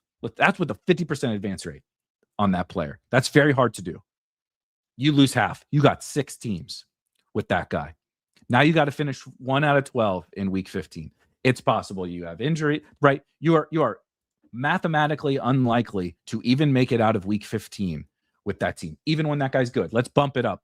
Let's say your likelihood is you're going to get 1 team out of that through, because you got to get first out of 12 in week 15. Okay, you get 1 team through into week 16. You now have 1 team. That team is mathematically, almost assuredly, not even going to make week 17. That's just the math of only taking 12 total raw team, right? We think about exposure. Well, I got 8% of them. It's only 12 teams. Then you start to do the math. Even if you advance half of them, and then you do the math, you're like, shit, okay, it's almost a lock that I won't get that guy to week 17. Now think about, if you're also drafting all those guys, you're probably just drafting guys at or close to ADP. So now you have the same combinations of players on those same teams, right? If you never move anybody around the board, which requires fades, right? To move guys around the board and get overweight on individuals and certain combinations, you need to be able to move to specifically move the guy. That means you need to have guys that you're not drafting in the early rounds. So if you don't have guys you're not drafting, that's fine. But now you have to end up sticking to like a lot more of the same combinations of players, right? Because the second round can get a little bit in flux, but generally speaking, when they go in an order, that's what ADP is. And for you to get your percentage, you have to take them in that order. So there's like a lot of trickle down effects to just taking your 8% or whatever of all the guys early. Is it risky to fade a really, really talented player and a really talented fantasy asset? Of course. Welcome to best ball. The most likely thing is that we're going to lose. It's just the math of it. But strategically picking out fades is, in my opinion, one of the truly the very best things that you can do. Early round fades. Sometimes you're going to miss. Just try again next year. Right? It's like I got absolutely wrecked in MLB DFS last night. Try again tonight. Did I play bad? I don't think so. My guys didn't get any hits. Sometimes your guys don't get any hits. I'm trying to get my Skylar Bell up. So let's do Skylar Bell here. Final wide receiver. Let's run down the team super quickly. Let's go to the board. Jahmyr Gibbs, Nico Collins, Zay Flowers, Terry McLaurin, Lamar Jackson, and Jaden Daniels. Something that the cheap tight ends can allow us to do. Get access to some of these quarterbacks and spend a little bit more quarterback than maybe we would be comfortable with in past seasons. Jalen Warren, Kyle Monungai, and Kenny Gainwell to sort of tag team or triple team, I guess. The RB2 spot, Matthew Golden, a little one-off wide receiver there. Isaiah Likely and Brenton Strange to kick off our late round tight end room. Denzel Boston, Antonio Williams, and Trey Harris at wide receiver. Then we come back to running back, right? This is the sort of Vibian level thing, like in and out, who's available at this spot. The running backs that go in the 160s to me are really no different than the late round running backs. And so we come back to Nick Singleton and Kamani Vidal. We take Eli Stowers as our last tight end as the sort of upside swing alongside Likely and Strange, and then Elijah Surratt to stack with Lamar and Skylar Bell because I'm trying to get more Buffalo Bills exposure. Tanner says this title is music to my ears. It is not music to my ears. It's very painful for me to think about not drafting Brock Bowers, but I think it's pretty smart. We are going to hop into a DK Millie here in just a second, but I do want to take a super quick break so you guys can hear about why you should probably buy Spike Week Premium to help figure out these late round tight end portfolio decisions. Hey guys, if you are playing best ball this year, I promise you're going to want to check out Spike Week Premium. We're the very first company building an entire suite of best ball tools, everything you need to have to crush your best ball drafts. I like to call it your best ball co-pilot. We have the very first overlay tool, the very first portfolio tool, and a brand new draft optimizer. So the Draft Hacker overlays, our Draft IQ portfolio tool, you can look under every nook and cranny of your teams and your opponent's teams to find an edge in your drafts. You can optimize your drafts based upon the plan that you have with our draft optimizers, your target exposures, players you want to draft together or don't want to draft together, stacks you want to target. And of course, with the Draft Hacker overlays, you can customize every single thing you want to see on your screen while you're drafting. Playoff schedules, exposures, combinatorial ownerships, projected ownerships, stats about what these players did the previous year, all sorts of different stuff. And those are just the tools. We cover almost every sport that these best ball sites offer with rankings and strategy content. You can also get access to our premium Discord. Thousands of best ball sickos hanging out every day, 24/7, 365, talking strategy, player takes, having a little bit of fun. Our weekly lab call that we do on Wednesday evenings where you can hang out and talk shop with me, the other Spike Week members, and the Spike Week personalities. Everything for just one low price, $39.99 a month or $200 for a year, gets you absolutely everything that we offer. Those tools, the rankings, content, Discord for one low price. Come hang out with us this summer. I promise you won't regret it. Come join the Spike Week Sicko gang. And now, let's get back to the show. All right, guys, thank you for waiting there. We are in another DK Millie starting in 40 seconds. Goober says, I think Eric threw up a little when typing the title. I definitely did, but we're growing as a human being. We can love Brock Bowers and also love some late round tight end teams. The beauty of the portfolio. I don't ever get concerned with being in rooms with other people. Like, I draft against you guys every single day. It is unfortunate that I will not get some of my guys, like Sacrilegious or Karain or Davis or someone else being in my draft. It doesn't bother me. But people seem to be like, oh, dang it, I'm playing. I mean, I would rather play against worse players, but at least I know generally what, some of these other people are going to do. I know who Leg Up likes. I know how they draft. I know, how some of you guys draft a little bit more like us best ball sickos. It's I don't see a problem. I want to use the optimizer more. Is there a how-to video? I did a breakdown of it on a show. I honestly forget which one. But there is a pod where I dove into it. We sort of have a how-to video. Let's do, okay, I have 10% Amon-Ra, 16% JJ, and 10% CD. Let's just do Amon-Ra. But yeah, we'll work on some like more official tutorial type stuff. But it's really, really straightforward. Here's my recommendation on tools and such. I could sit here and tell you, break it down absolutely how to use it. I just got in there like Hacker did. Hacker is the CTO. He put some things in there without, I let him, approach how to build the tools because he's the technological wizard. The draft optimizer was his idea, and it's wonderful. I just went in there and started playing around. Like, I think you'll learn best by just going. Get in there, you go to tools, you click on draft optimizer. It's really pretty straightforward, right? Draft rate. Okay. I'm setting my target exposures. However you would like to set your, I set my, it will come, you can import my percentages if you would like. It will come, but it will come preloaded with everybody at 8%. I think going through the process of putting together your target exposures is something everyone should do, like regardless of if they're using the tool. And then you can create groups, right? Go in and just start trying to create groups, right? I have a bunch of these groups put together here. I guess I should pay attention to the draft. Oh, okay, we're good. Right? The group is like, you create your group.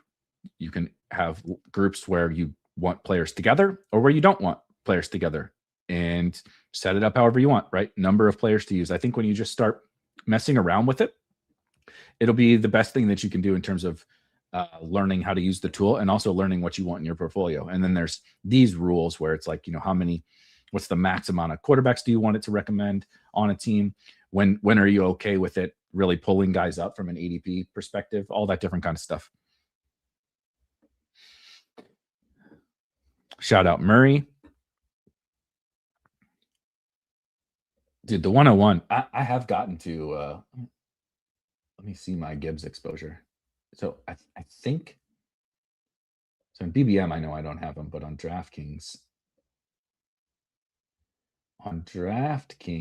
we have, even before, in the Millie, before the draft we just did, I have 15% Jahmyr Gibbs. So that was my 10th Jahmyr Gibbs team in 63 DK Millies. Shout out to me. I'm never going to get the 101 later this summer. That's for sure. Drafting with the sickos makes victory even sweeter. I agree. All right, let's see. Okay, we're not drafting Brock Bowers.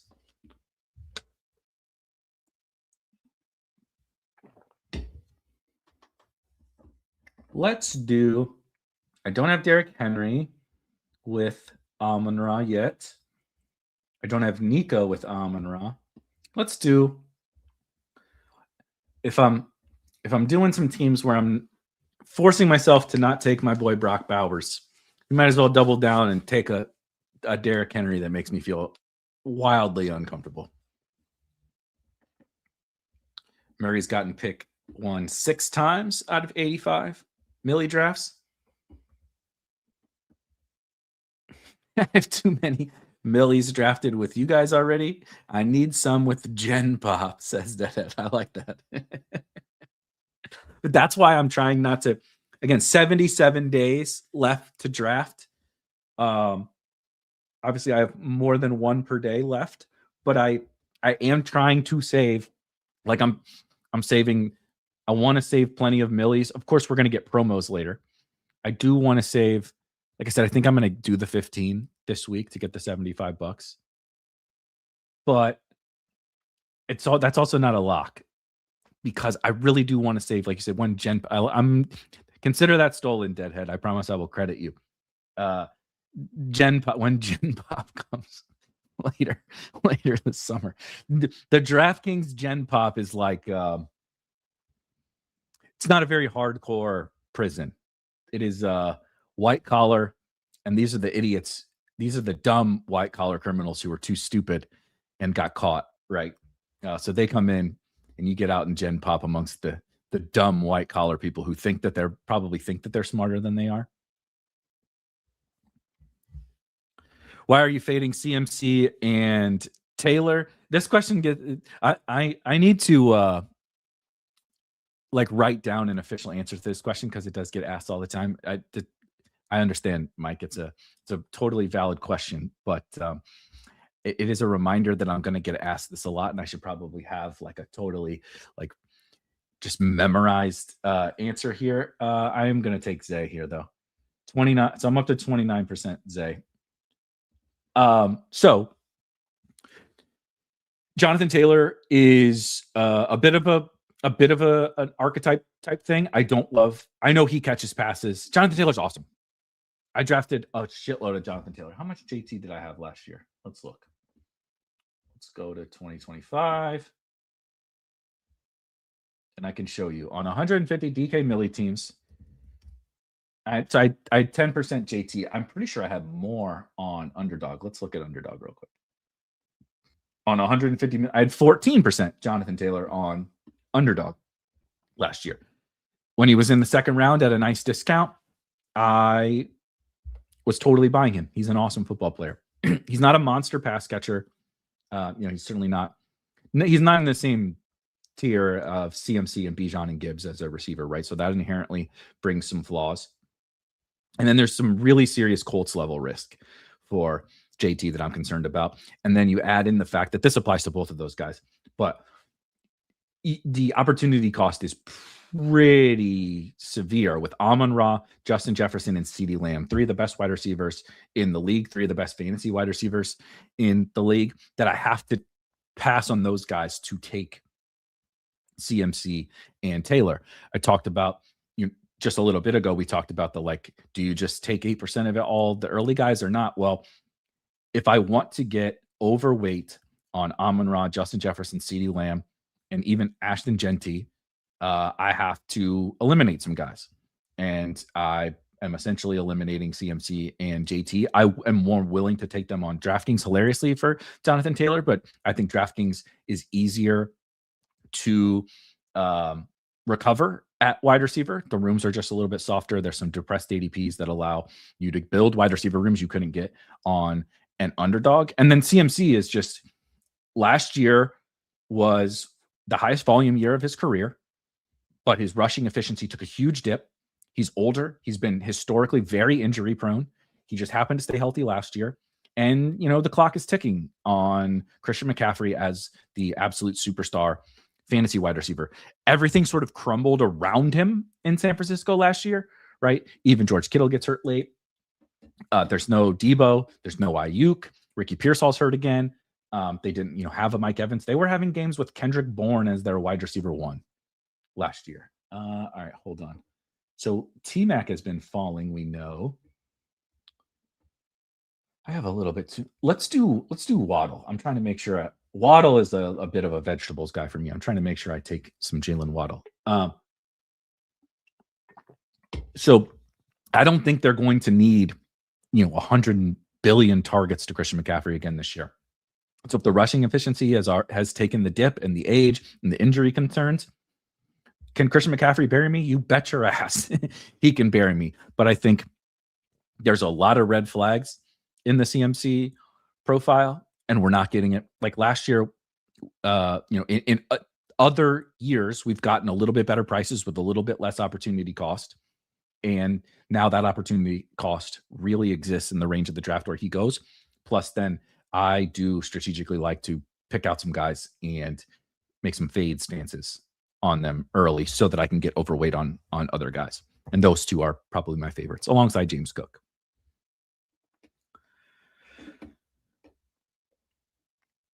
Are you still fading those guys on underdog, or is it mostly a full PPR stance? So I obviously like Christian McCaffrey better in full PPR.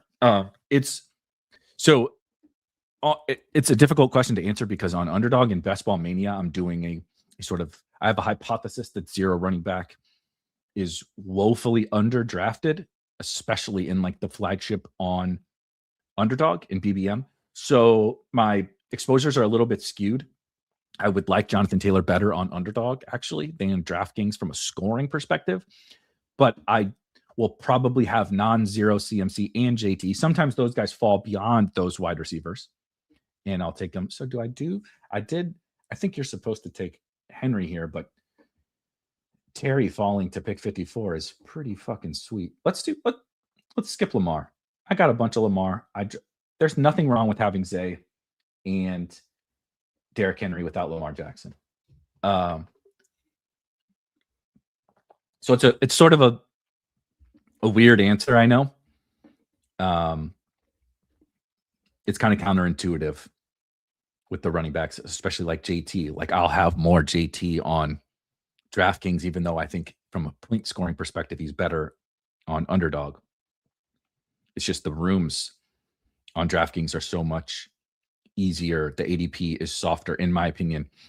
You have 20 rounds to make up the lack of wide receiver firepower, if you have a lack of wide receiver firepower from a Jonathan Taylor team. How much of their backups do you have? Shouldn't it be a little higher if you're fading because of injury risk, especially since the backups are last round guys? So I have like 20% Jordan James. The difficult part is, of course, we don't know who the backups are. So as soon as we start to get clarity, I think I have 20% Jordan James. I'm definitely drafting Jordan James. It is possible that Jordan James later this summer becomes the new Will Shipley flag plant, like take him on every team. It's possible. It's also possible that becomes Kalen Black, who I don't draft right now. So that's a timing. That's a part of the summer type issue. And then with the Colts, the systemic risks are as big of a concern as injuries and stuff for JT. And JT is functionally their offense. And so if you remove JT, and I don't know who the backup is going to be, and I don't know if that guy's even good enough to be worth it. Like, if this offense stinks and DJ Giddens stinks, okay, so he's getting some work. He's probably splitting the backfield. Now we just have a ambiguous mess. Let's do Daniels again. I need to get my Drake May exposure up a lot here. But this team, I think, made more sense with Daniels. I am a Jacobs hater, but goodness, at 51 is kind of insane. I agree. I think Josh Jacobs is a good pick. It makes me sick, but it's the price thing. 2-3 turn Josh Jacobs, I think, is a terrible pick. Late 4th, early 5th round, Josh Jacobs, come on. Like, aren't you worried about all of his risks? Yeah, very, very, very concerned. But I'm getting a good price to find, like, the risks are now baked in. Maybe overbaked.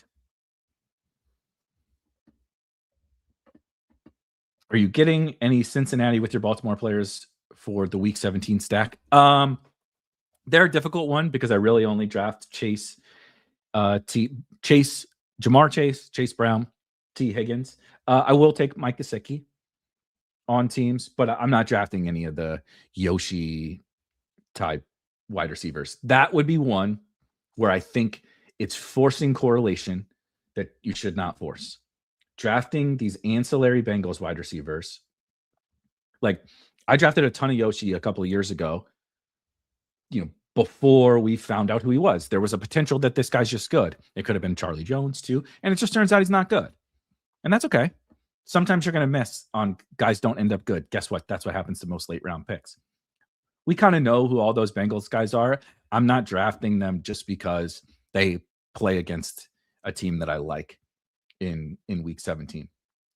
Anything can happen. That kind of stuff could change later in the summer, but I don't expect that it will. let's see. So we have Daniels, Derrick Henry, Amon-Ra, Zay, Waddle, and Terry. Oof, running back is rough. We're getting into some serious zero running back territory. I'm actually going to pull up a little bit of Jaden Reed here. This is just a completely wide open tier. I don't have Jaden Reed on teams like this.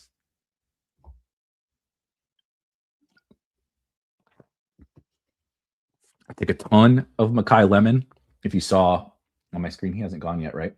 Yeah, so I have 15% Mekhi Lemon, which I think is fine. I think it's even a little bit lower than what my target is. But like 100%, this number right here, if you have the draft hacker, you can't see it, but a little tooltip pops up if you hover over one of the percentages, it tells you what that percentage is talking about. So like 100% of my Derrick Henry plus Zay Flowers teams have Mekhi Lemon. Now that's probably 1, 2 teams, but it's another like sort of form of a tiebreaker. It's like if I'm just going off the static rankings, if I'm just going off any rankings, I would be taking Mekhi Lemon right there. And I do take Mekhi Lemon right there. But it's kind of, we talked about the week 17 thing. Like it's a lever. The ranking is a lever. But so is what my portfolio looks like. I care about the combinations of players that I'm putting together because I want to make sure that there's absolutely no reason that Mekhi Lemon should be on every Derrick Henry plus Zay Flowers team. Right? Absolutely no reason. They're not correlated. There's no real structural reason for that to happen. And so I don't want that to be like a trickle down risk, an unintended consequence of my portfolio if I'm not factoring in the combinatorial stuff. That's what I use the draft. Obviously, correlations, they light up off the screen. It's really helpful with the draft hacker, but I like to use it as much, if not more, for the combinatorial ownership type stuff. That's what most of my percentages show. I get a lot of Gesicki on those teams. And Jonathan says, big Yoshi fan. He has him on all his, obviously, sarcasm. I do like Gesicki. I think Gesicki is totally fine. And if you want to say, well, I like Gesicki already, right? That's the big thing. It's like, I don't like Yoshi. I don't have Yoshi ranked in the top 250. I don't have Colby Young ranked. I don't want to draft any of those guys. So I don't want to take guys who I would never draft by themselves just because they wear a jersey that makes me feel comfortable, right? It makes me feel, I get a release of serotonin or whatever because I click that. Like, I don't want to be doing that. But Mike Gesicki is a guy who I do like. And so I can plan around that. Say, look, you got this Ravens stuff. Maybe wait on tight end and include Gesicki on that team X percentage of the time. Let's see. Murray says I was betting on Charlie Jones. I kind of I drafted both of those guys. Not generally on the same team, but sometimes on the same team. And yeah, let's do. I don't really have Dowdle with any of these guys. Only 5%. Let's do Dowdle. Only 5% of my Zay teams, of which there are many, have Rico Dowdle. That seems good.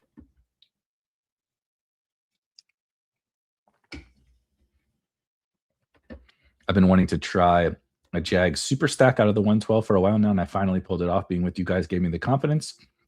See, there's a feature of drafting with other smarter drafters. People stay in their lane a little bit more. You can try to push some stacks. Johnny with the Genty Saquon. It's funny. the CMC JT thing, another like interesting little wrinkle into the CMC JT theme is last year we would be saying that about Saquon. Are you really like Saquon's pretty awesome? Aren't you worried about not drafting Saquon? It's like if you full faded Saquon last year, you were in an incredible spot. And now he goes, outside of the first round. It's not that he's bad. It's just there's steep opportunity cost to a top 7 pick in drafts. And now you can get Saquon at a cheaper price. So now I take him.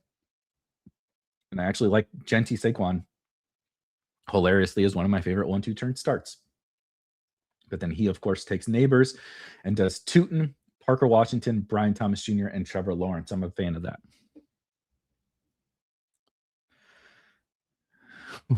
White collar minimum security.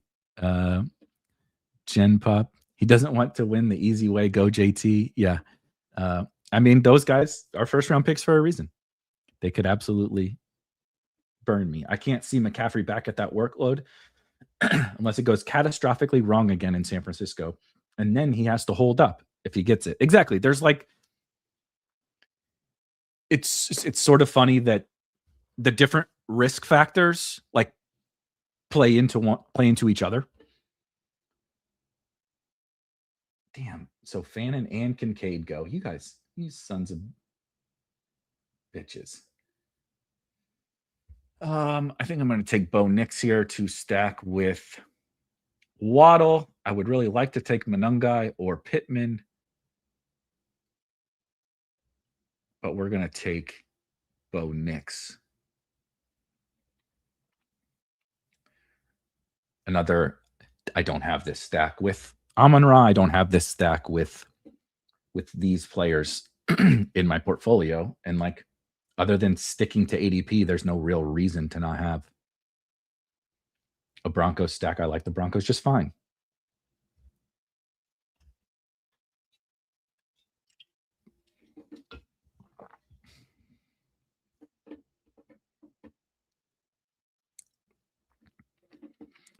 Tebow says Genty and Hampton. I like Genty Hampton as well at the 1-2 turn.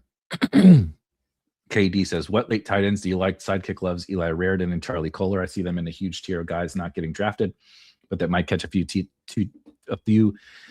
touchdowns. Yeah, I know that the leg up folks love the Patriots, so Raridon pops up there. I'm not so into Raridon. Kohler is pretty interesting. I think he got a pretty nice big payday, bit more to be the blocking tight end, and then they did, of course, bring in Njoku, and you have Gadsden there, so it's murky. But I think there's a scenario in which Charlie Kohler is, what was the blocking tight end that they had? Not when they had Jonnu. Oh my God, now I gotta look this up. Dolphins. What was this guy's name that just was horrible? Was it last year? Two years ago, right? Yeah, 2 years ago. I think, or was that the Johnny year? Durham Smythe. So Durham Smythe in recent seasons for the Dolphins has run a lot more routes and played a lot more snaps than we probably feel comfortable with. But I think you could get, but he's the blocker, right? They have all these wide receiver weapons and running back weapons, and Gadsden is not the blocker, and maybe David Njoku is just cooked and he's just depth. I could see a scenario playing out for sure where this is a good worthy price, but I'm a little bit weak at run. Let's take it and then see what happens here at running back and tight end. We do have Derrick Henry as our anchor. This is another one of those where when we talked about like setting rules, it's like, well, you're getting an opportunity to take Xavier Worthy on teams you wouldn't normally be able to get him at a price you wouldn't normally be able to get him. And you think he's the best pick via rank, but he's probably not the best pick via structure. So, that's the balancing act. If we said, well, I can't take him because I need a running back or I need a tight end, like the room also doesn't give a fuck what you need. And as a skilled drafter, or a theoretically skilled drafter in my case, someone who hopes he's a skilled drafter, if I can't still build a good running back room here, then what the fuck am I doing? If I still can't build a good tight end room, we just talked about how awesome the tight ends are in like round 12 and beyond. This is also true and totally unrelated, but thank you, Warehouse, for mentioning. Yeah, our good friends at Drafters have the rewards bonus, right? So the milestones, every time you hit a certain milestone, you get a free ticket. But until the end of June, the last day of June, you get double rewards. So like I'm at 50 something drafts, and I It's going to be a lot of drafting this week if I'm going to do the DK Millie promo and the drafters promo. But I think that is my plan, is to try to get to 75, kind of 75 on both sites. Okay, so I'm going to take Bill. Also correlates with my Jaden Daniels. So we've got 2, 3, 6, 0 through 11 rounds. Amon-Ra, Derrick Henry, Zay Flowers, Jalen Waddle, Terry McLaurin, again stacked with Jaden Daniels, Jaden Reed, Rico Dowdle, Bo Nix to stack with Jalen Waddle. Did I just say Waddle twice? Just like, anyway, Bo Nix stacked with Jalen Waddle, Xavier Worthy, and then Ja'Cory Krosky-Merritt. So we still survived the Worthy thing. Like Rachaad White plus, like, I like Rachaad White, especially on DraftKings, better than Bill. But the 2v2 there, right? It's like, I don't know, Worthy plus Bill seems just as good. Rachaad White plus Jalen Coker seems like a wash.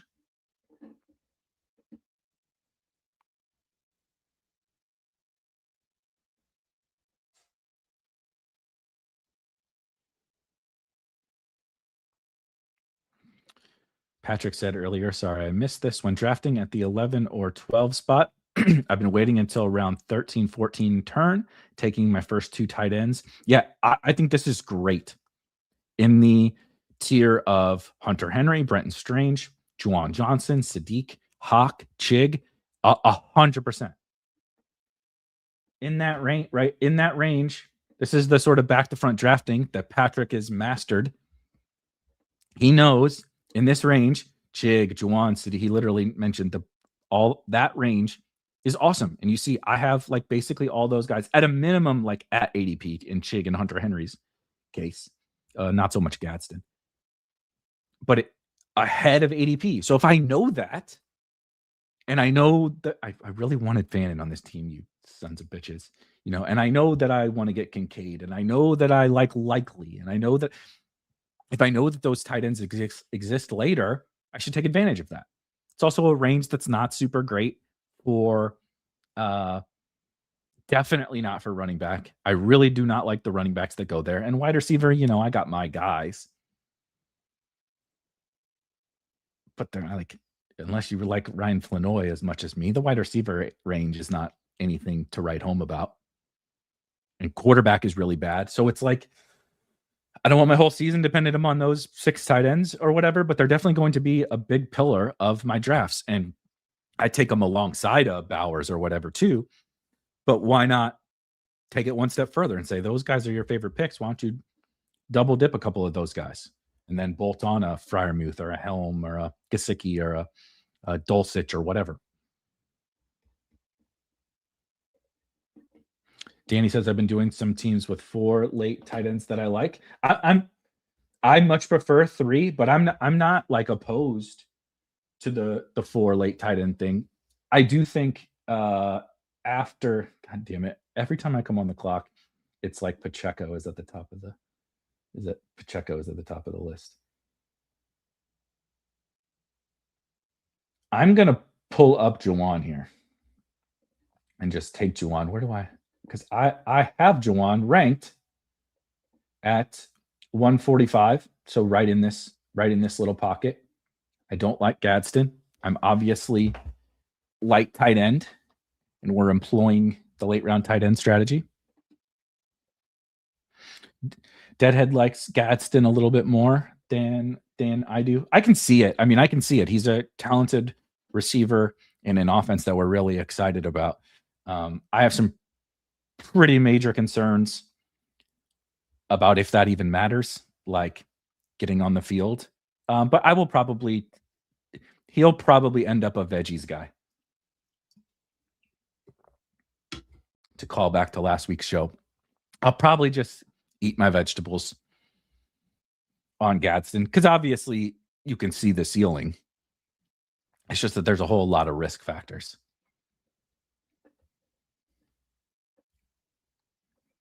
Not today, but tomorrow. No one cares about tomorrow.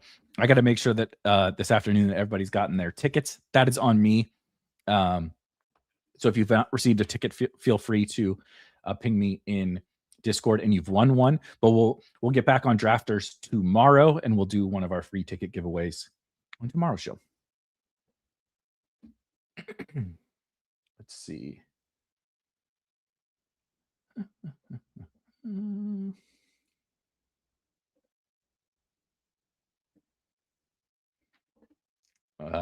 just going to take my boy Flanoy and see if this one particular tight end comes back to 163. We shall see. I doubt it in the room with you guys. Seeing who's over there on the right side of the board, I doubt it. But we can't find out until we try.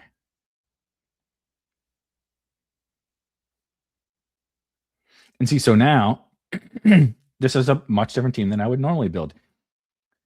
With this running back room, I'm obviously good at quarterback, and I'm obviously going to take 3 tight ends on this team. I'm pretty good at wide receiver. Amon-Ra, Zay, Waddle, Terry, Jaden Reed, Xavier Worthy, Ryan Flanoy. I don't have to take another wide receiver if I don't want.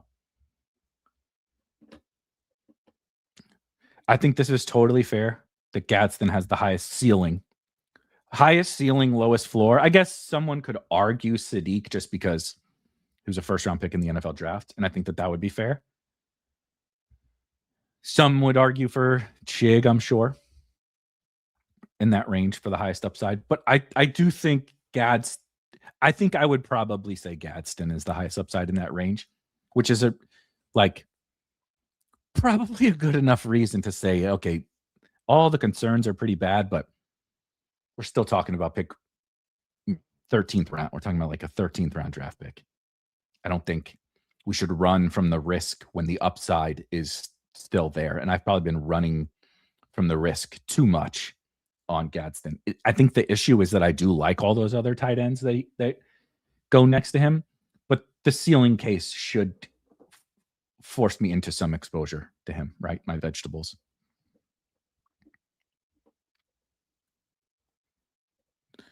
Eric playing soccer today, tomorrow. I have a ticket to whatever that big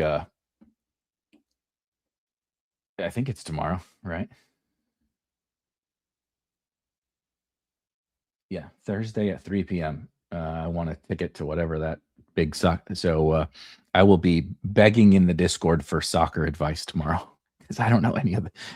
I've been watching the World Cup and following, but I don't know the players, and I don't know shit about soccer DFS. So, but it's $100,000 to first place. Hunter Henry, highest ceiling and highest floor, says DMAC. That's interesting. Not sure I can get on board with the highest ceiling, but I can definitely get on board with the highest floor.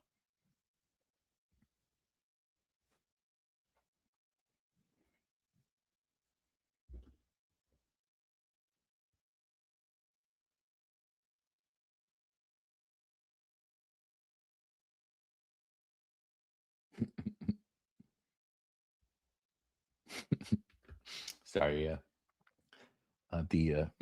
my wife is working upstairs in her. Okay, so here is Hunter Henry, who of course is a bring back to my Knicks Waddle stack. I was actually hoping for TJ Hawkinson to be the one that comes back, but I'm definitely going to take Hunter Henry on this team.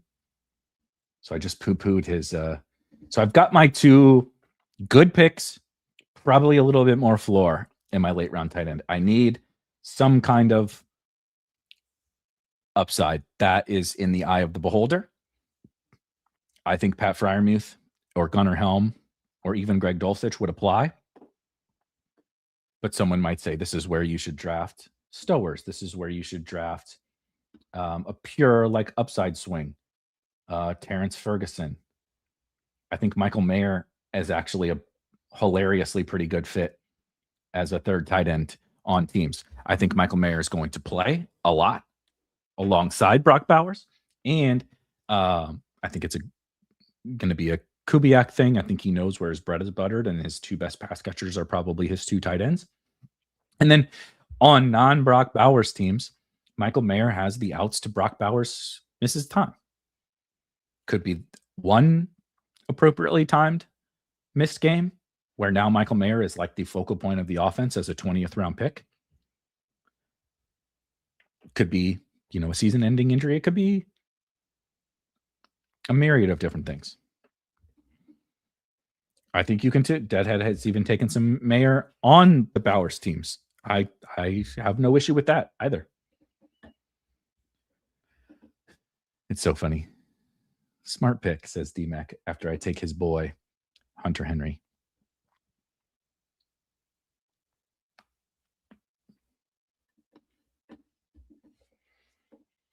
What's it looking like here?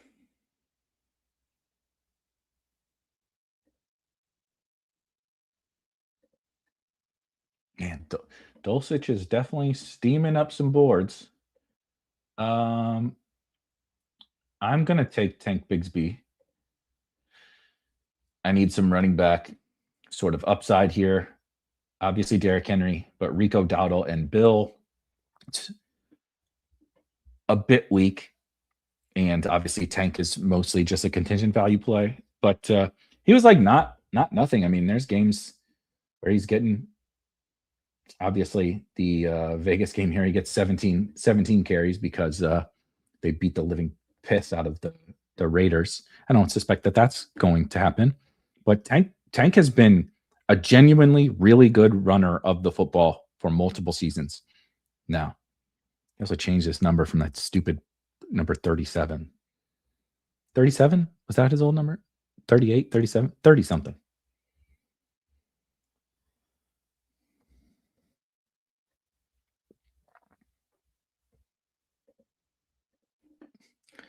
There's a reasonable argument that Mayer is the second best pass catcher on the team. I think he is.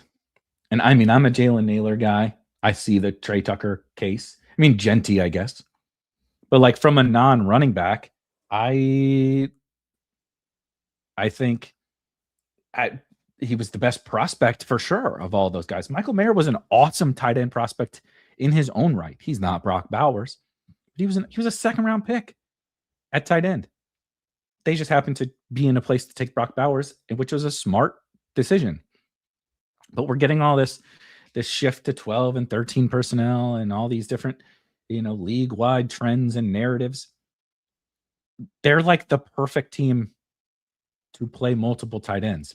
But we draft like 3 Chargers tight ends before we draft the second Raiders tight end. And I think Michael Mayer is as good of a bet as anyone to play a significant role in his own offense. His pure ceiling is, of course, unlocked by Brock Bowers missing time. But who's to say he doesn't provide some level of floor anyway?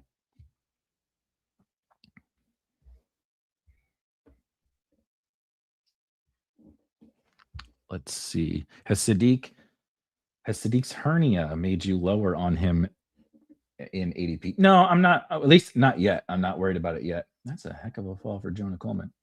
What's tight end looking like? Of course. I'm going to.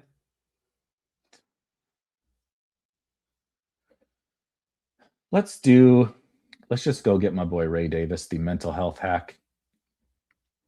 Then I can either see if Freiermuth comes back or actually take my boy Michael Mayer. Sadiq is just, I'm not worried about the hernia, at least not yet. It is of course not nothing, but it's still just June, right? Like we have no reason to believe he won't be fine. Probably even for training camp, preseason, but certainly for the regular season. So I'm not concerned about that. My Sadiq concerns are, I don't think he was a particularly good receiving prospect, not for a first-round pick. And I mean, the Jets are the Jets. More drama from the Geno Smith stuff, in case you missed that. But he's a first-round pick on an offense that actually looks like it might be kind of fun. Garrett Wilson, Breece Hall, Sadiq, A.D. Mitchell, Braylon Allen, Isaiah Davis. Like, there's talent on the Jets offense. I think they're probably going to be a dumpster fire by later in the season.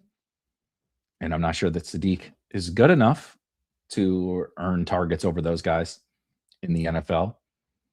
But the Jets thought he was pretty awesome to take him in the first round. So, I'm going to take some Sadiq. Lance says I'm getting piles of Ray Davis, maybe too much.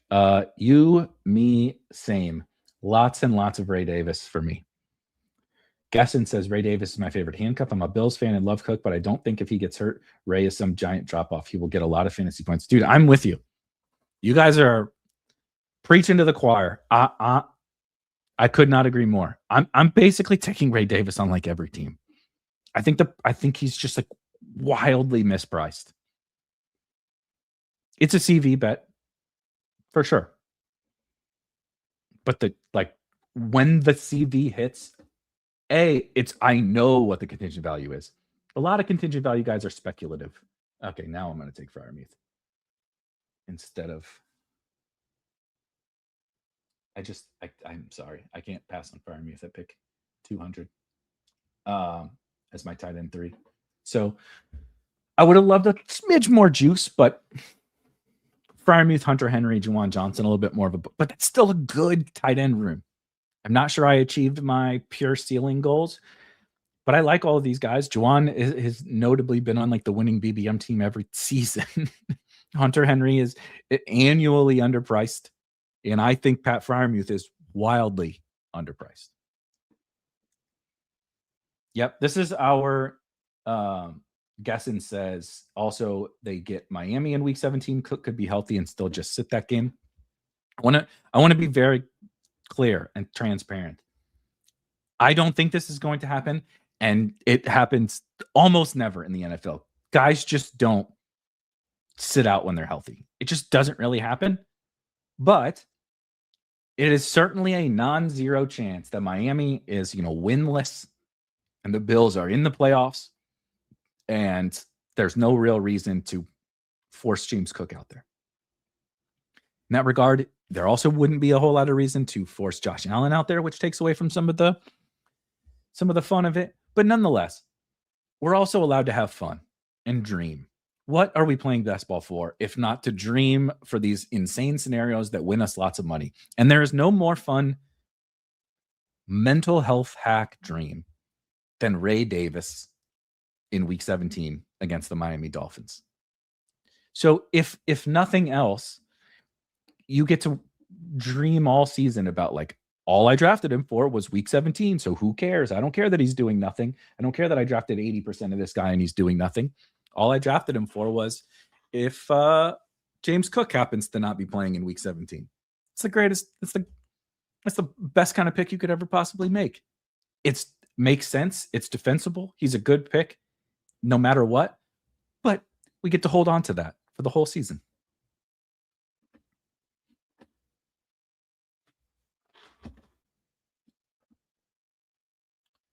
All right. Let's do here we go. Another contingent value flyer at running back. Let's do Jordan James. So we got Derrick Henry, of course, as our anchor. Rico and Bill help fill in with our early season production, also have their own sort of quasi forms of contingent value.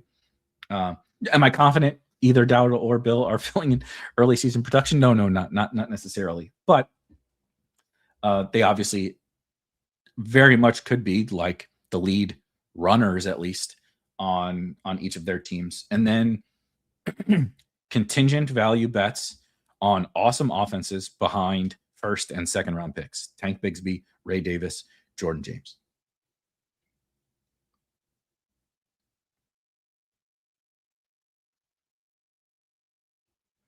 And then I'm definitely going to get to 7 running backs, and then we'll probably add on another wide receiver, but we'll see what happens here. Justice Hill would have been nice on this team to give me some early production. Let's see what running back is looking like. Let's see if we can find some early production. This would probably be a good spot to take Holani. Actually, I've been trying to force a little bit of George Holani into my life, and it never makes me feel good, so I haven't been doing it. How is there a blurb on Samaje Perine? Is it? I mean, Perine would make some sense. Look at Samaje Perine scoring non-zero like all season.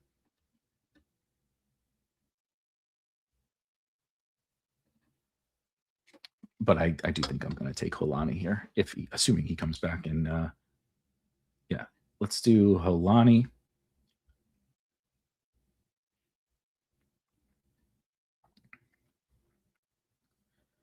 So we're 2-7-7-3, late round tight end. Started with Amon-Ra, Derrick Henry, Zay Flowers, Jalen Waddle, Terry McLaurin, Jaden Daniels, Jaden Reed, Rico Dowdle, Bo Nix, Xavier Worthy, Ja'Cory Krosky, Merritt, Juwan Johnson, Ryan Flanoy, Hunter Henry, Tank Bigsby, Ray Davis, Pat Freiermuth, Jordan James, George Holani. I'm actually kind of excited about this running back room. It's not great in the middle, but certainly the ceiling from the CV is wonderful late. And then the hope, of course, Holani coming out of the gates, helping me until maybe some of these guys can help take that baton from him. Or the Holani hive, maybe they're right. Maybe the Holani hive is correct, and this guy just becomes a thing in the Seattle backfield. And then we'll bolt on a wide receiver here. I do think, generally speaking, the wide receivers are a lot better late than the running backs. I think wide receivers got a lot of fun options to click at the very end of drafts. So as we head here to the 20th pick of this draft, if you guys that are watching could just really quickly for me hit the thumbs up. If you're not subscribed to the channel, please do subscribe. Outside of yesterday, of course, which we want to thank Rob, and I want to apologize to you guys for something popping up that took me away from the regular schedule. We're back on regular schedule, 11 a.m. Eastern, Tuesdays through Fridays. Saturdays, the Legendary Sicko podcast comes out, and I'm trying to get into a Sunday morning rhythm. They will probably be recorded podcasts rather than live shows.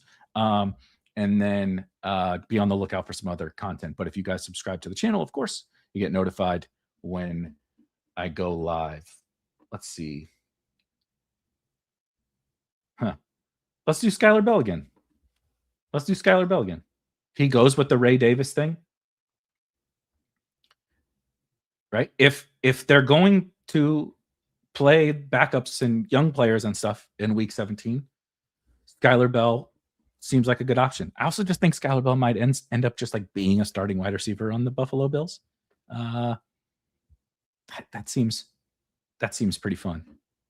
So that's going to wrap it up for us here to DK Millie's in. Make sure you go opt into the promo over on DraftKings. Make sure you go check out the milestone rewards over on Drafters. We'll be back tomorrow to draft some more teams.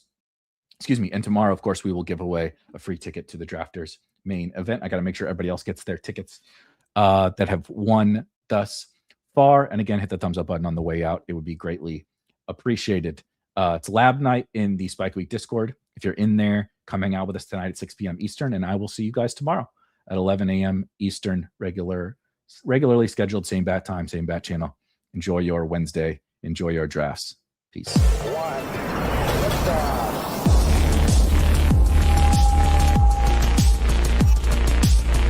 Woo! Those were some spicy takes. Want to stay up to date with all of the other spicy takes we're going to have over here at Spike Week? Why don't you press that subscribe button below? You turn notifications on, we draft a team, boom, you know about it. We have another spicy take, boom, you know about it. You can be there. You can draft with us. You want to stay up to date? That's how you do it. All right, we'll catch you later next time here at Spike Week.